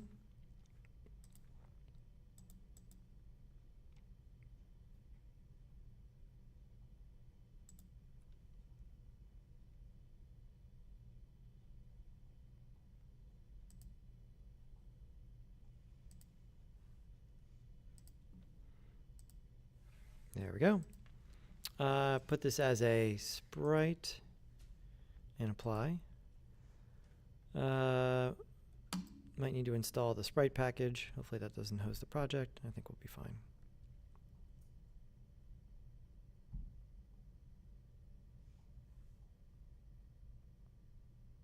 There we go. Make sure we have the whole thing. Okay, great. Now back to here. Back to here. So this goes in here. There we go. And then preview. We can see what this is going to look like, right? So if this is what we want this to look like, we can just sort of adjust some of our settings, sort of more like this.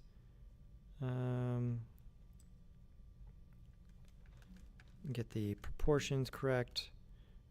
And so there we go. If I'm using this, I clearly want to have not white text. If you have multiple lines of dialogue, you can sort of scrub here to see, right? And so there we go. And that should work. And then when this animates, yeah, let's say That's good.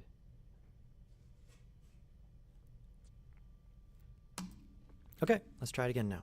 So now, if we come in here, there we go. Let's walk up to this. There we go. And so now that's there. And what are you doing here? And it goes away.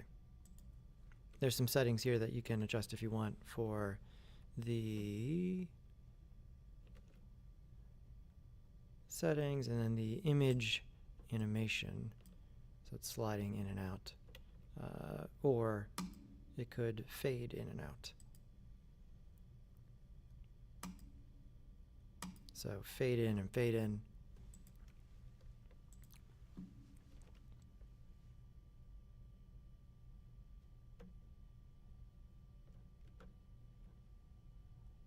Cool.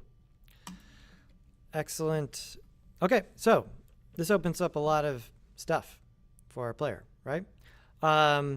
Additionally, you can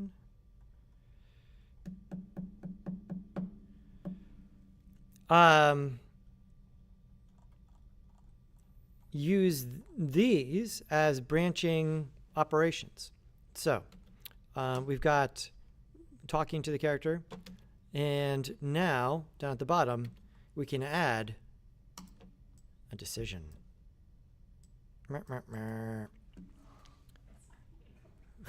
Now, if I say enable decision, the decision has to come at the end of the sequence of dialogue. If you had multiple decisions, you would need to have multiple dialogue pieces. Yeah, and same thing, sort of anytime you see this little arrow, you got to unfold to see it. I wish it could be unfolded by default, but it's not. Okay, and so here we can do this. And so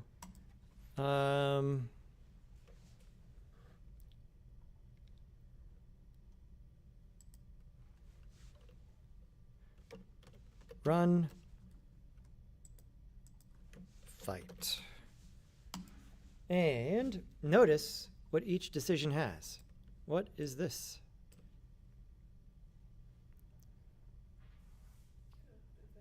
Yeah. And so if the player chooses run, this event fires, right? And so you can, I don't know, open the door or turn on the run music or whatever it is that you're going to do. If they choose fight, this one fires, and the orc drops down from the ceiling and starts smashing smashing everything, whatever it is, right? So, for instance, let's test this. I want to delete this wall if we run. So I'll say this, and where's this wall? It's this one here. So back to here, just as a test. Here, scroll down, right? So there's a lot of stuff going on here. This cube to here. We will turn this off. Set active, off. There we go. Okay. Now, let's give it a shot.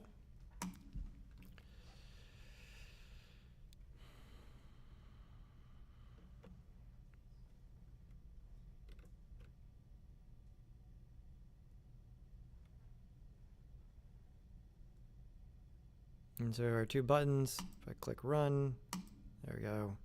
Did the wall disappear?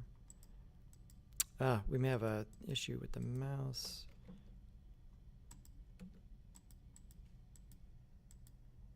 Did it run? No. Let's look at this one more time.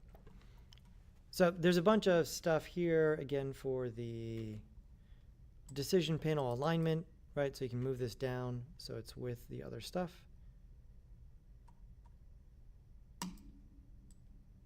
There we go. And so now you can see what's going on here with the panel position. There we go. So now they're in the proper place.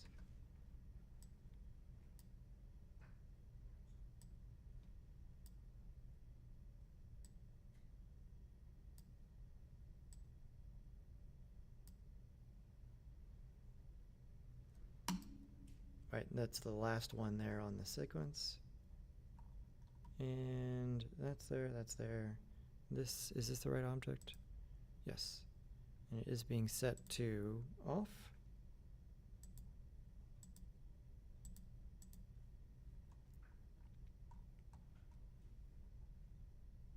Yes, okay. Let's do it again.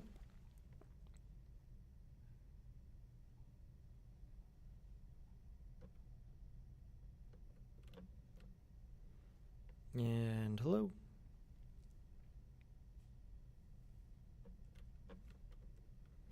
So the arrows can go up and down here and run.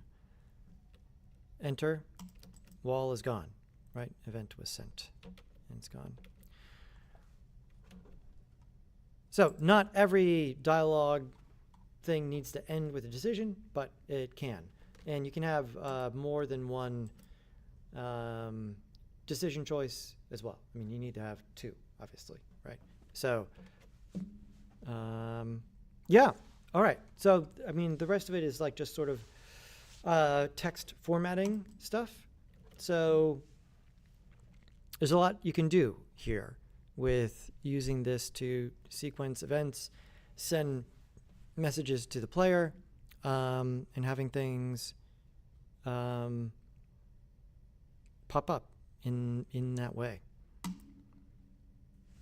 Any questions about that? I'm just like very fascinated. I love when things are formatted like that because it's just very user friendly. Mm-hmm. Wish that like more people like would be willing to do that kind of stuff for people because that's really how I get excited about coding when it's very user friendly and there's a lot of options. That's kind of how I that's basically how I understand coding basically. Mm-hmm. And it's just put into that format of like pre-made stuff where you could already tinker with stuff, not have to get into nitty-gritty of all the coding. Yeah, I mean, I'm trying to set up things where you guys are making decisions at a level that is artistically interesting, right? This is not a C# class, so having you write there's another class for that, which some of you will take if you're in the game program. But yeah, this allows the everyone in the class to make much more interesting things. Cool. Okay, so that's in place. Let's come back over to our modular asset thing here. You guys made some rocks. We had a bunch of these things here in place with our assets. When we did these, I had you guys install Bull Tool, right? Was that right? The add-on? I remember you said something about it, but I don't think you told us to. I don't think we used it. I don't think we used it, yeah. Okay, so this is a tool that can be useful. For instance, we want to make some other stuff for our wall or just our game. Yeah, a lot of you ended up doing castle-ish kind of things. Jenna made the bouncy house. So let's look at a few things.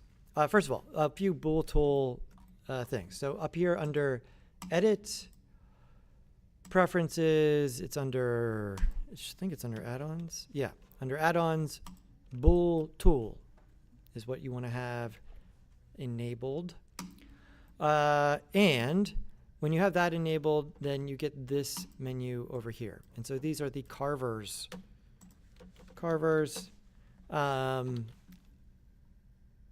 Let's look at this.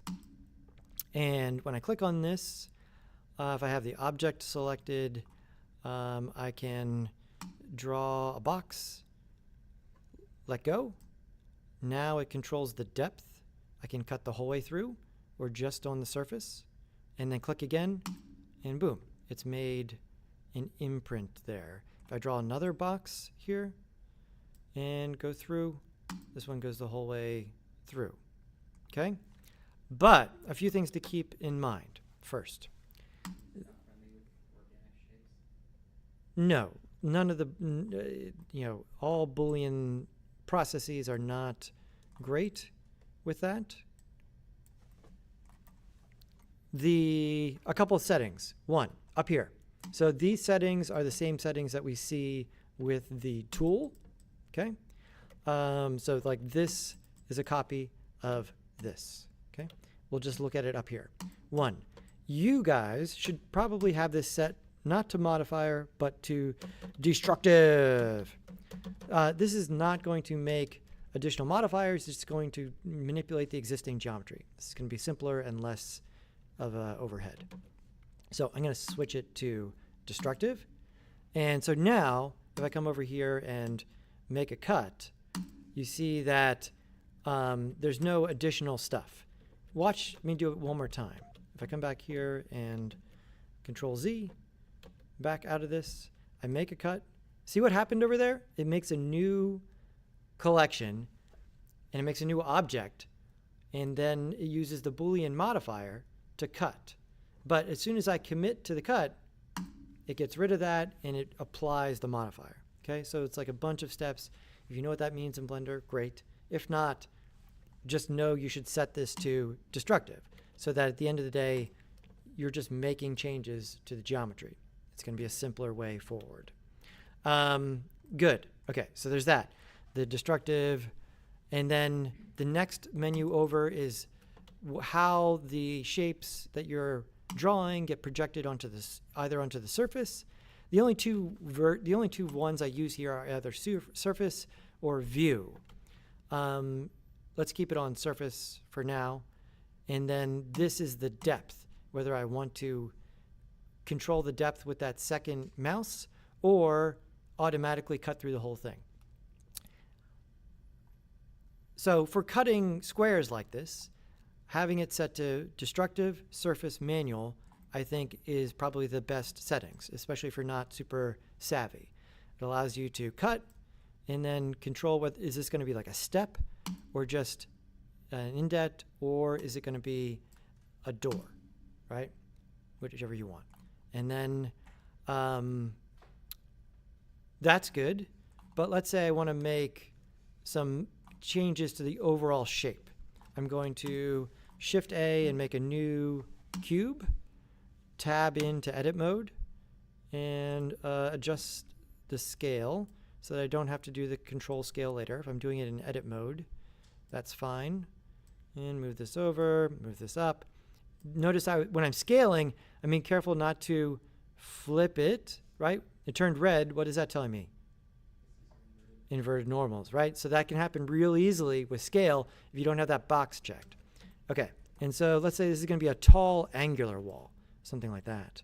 Okay, great. I've got this thing set up, and so now I want to cut its shape. And so I'm going to look at it from the side, and I'm going to come back to the Boolean tool, and I'm going to change it from modifier, or actually, I'm going to click and hold, and here's your options for cutting stuff. There's boxes, like we did. There's circles, and then there's polyline. Polyline means that you can draw your own shape. We're going to use that one. And so I'll come over here to say polyline. I'm going to set it to destructive. Notice that when you change the tool here, these reset. So like they're kind of linked. And so if you're changing this tool, pay attention that this is in the mode that you want. So destructive. Now instead of surface, I'm going to say view. And instead of manual, I'm going to say auto. And so this is the other recommended setup here. Polyline, destructive, view, auto. This allows you to do the following. To just draw shapes with this connected.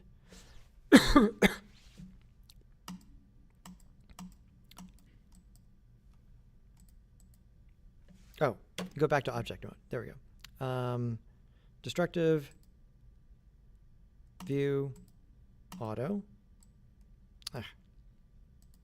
Destructive, view, auto. There we go. Yeah. So now I can click. You know, this is like a polygon tool in Photoshop, and cut out big chunks of this to massively reshape this object. Escape to get out of that. I'm not sure what happened there. Let's see. There we go, destructive view.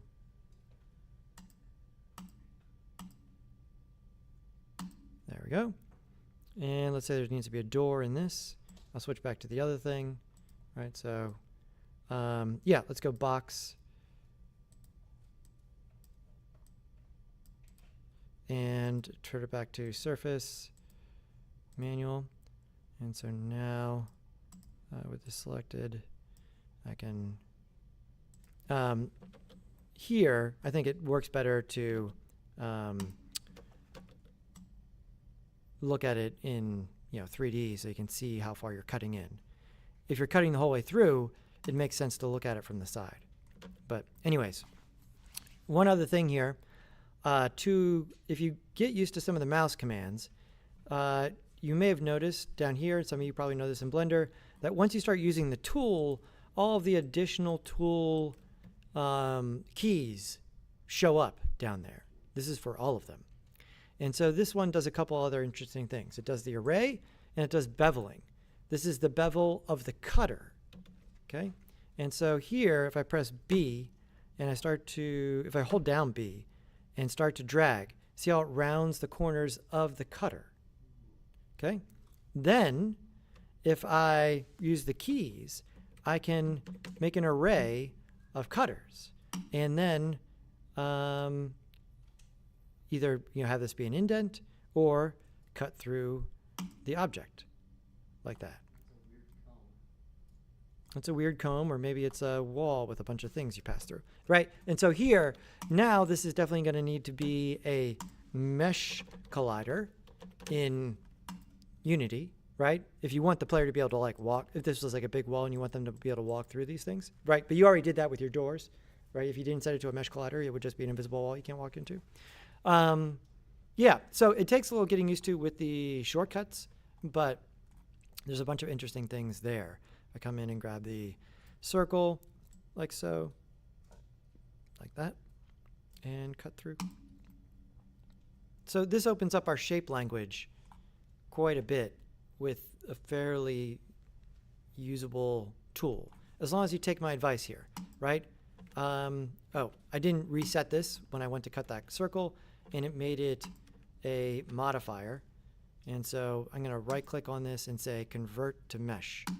And so that'll make sure that it no longer has any modifiers, and it's good to go at that point. Now, we still have to do the same things, right? Which are what? Check the normals. Those look good. Do the quick UV unwrap, and then export using our launcher thing. So this sets up a lot of stuff, right? The other thing I saw people doing this weekend that I would definitely say, if you're walking into these indoor spaces, is that if you want it to feel indoor, we'll work on some lighting stuff next week, you should make a ceiling, okay? Rather than not having a ceiling, okay? I mean, then we can get the lighting to work sort of inside, outside there. Okay, so 3 rooms, right? And yeah, messages. I mean, I suppose, here, I'll make a couple suggestions. What would be some ways to do this? Find an object to click to open the door. Right there, we could use some things like how would the player search? They would hover around, and then the object that actually is clickable has the hover material, right? And so that calls it out. They're able to click on that. How would they know to search for the object? They would, walk into the room and receive a message using the dialogue, right? So you walk into the room and it says, hey, this is a mystery room. Click on the right rock to open the door, right? And so the player there's several rocks in the room, right? So you don't have to use this idea specifically. I'm throwing some ideas out there.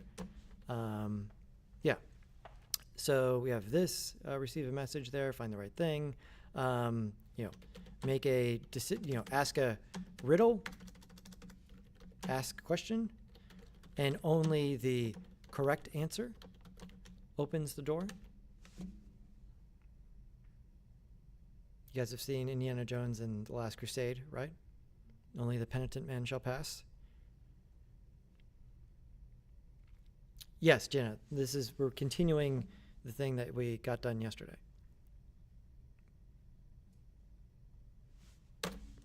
You guys come up with one. What would be another, based on what we have, what else could we do?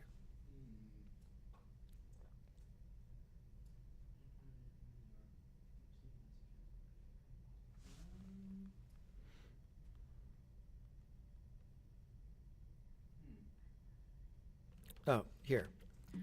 Let's do one other thing over here. This one's fairly easy to implement and opens up a whole fun world. We kind of did this before, but it'll be a little bit more complex.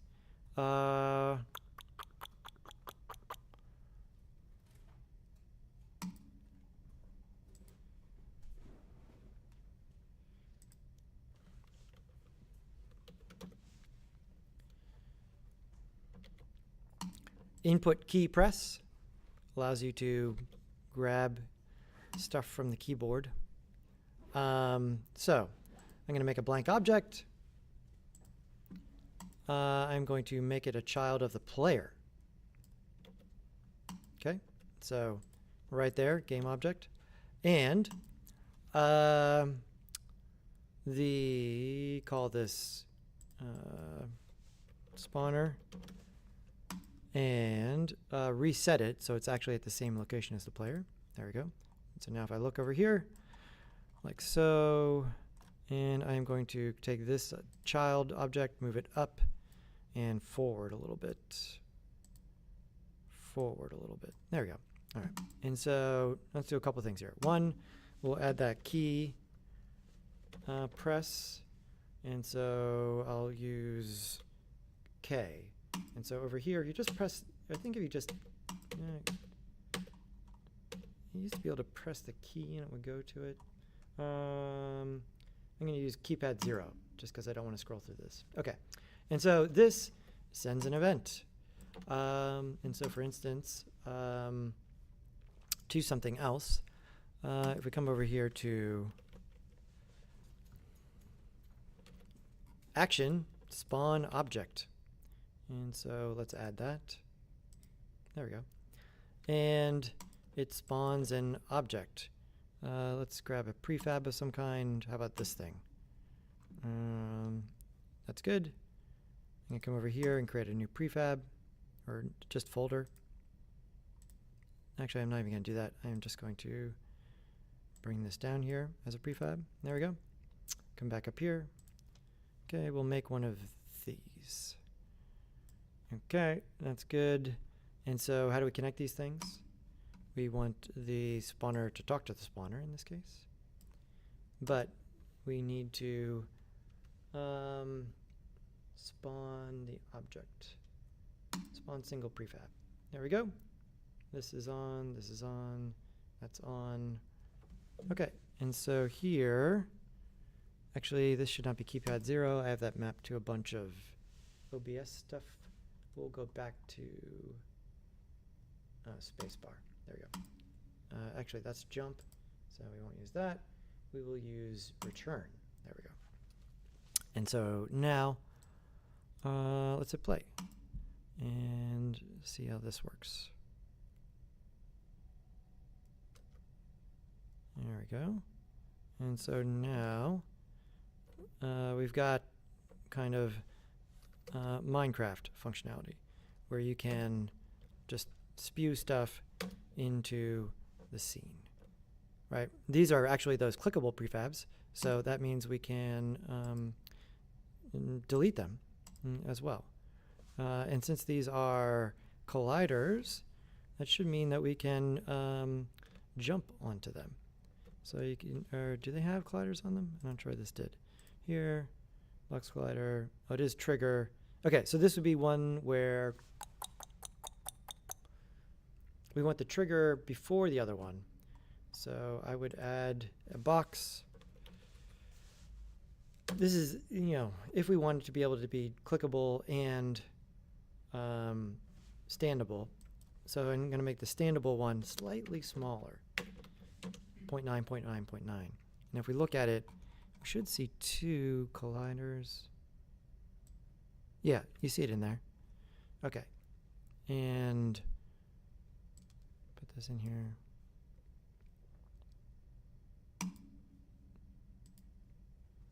Put this back. And put this in there. Okay, let's see. I think that should work now.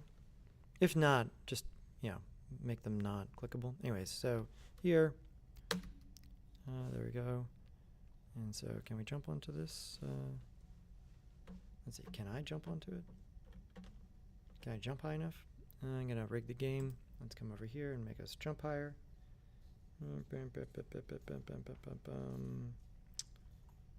Jump height, crank that. Okay, come back over here with my increased jumping ability. There we go.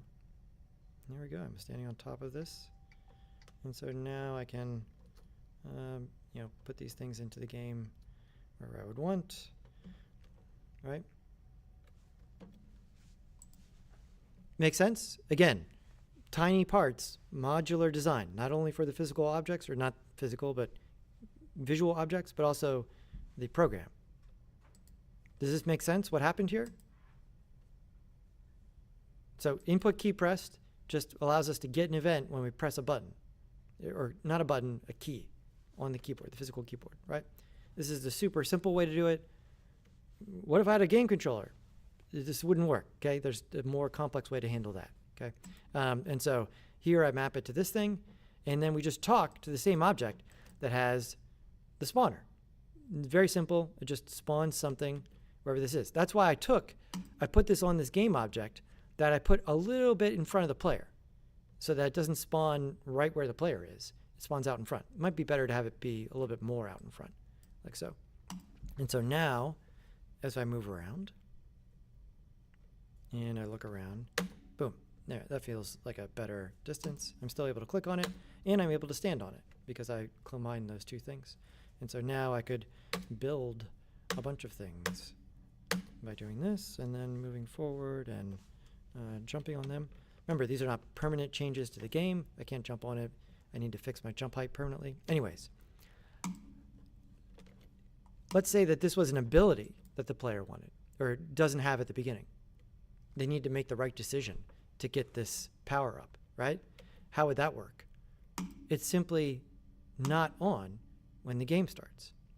And now you just, at some point, you're using a unit event to turn this on and send a message to the player saying, hey, guess what? Now you can spawn these things into the world, right? Yeah, and this can get more visceral if the object has a rigid body on it. Now, when you spawn them in, they'll have physics. Is this on? Is this on? Yeah, there we go.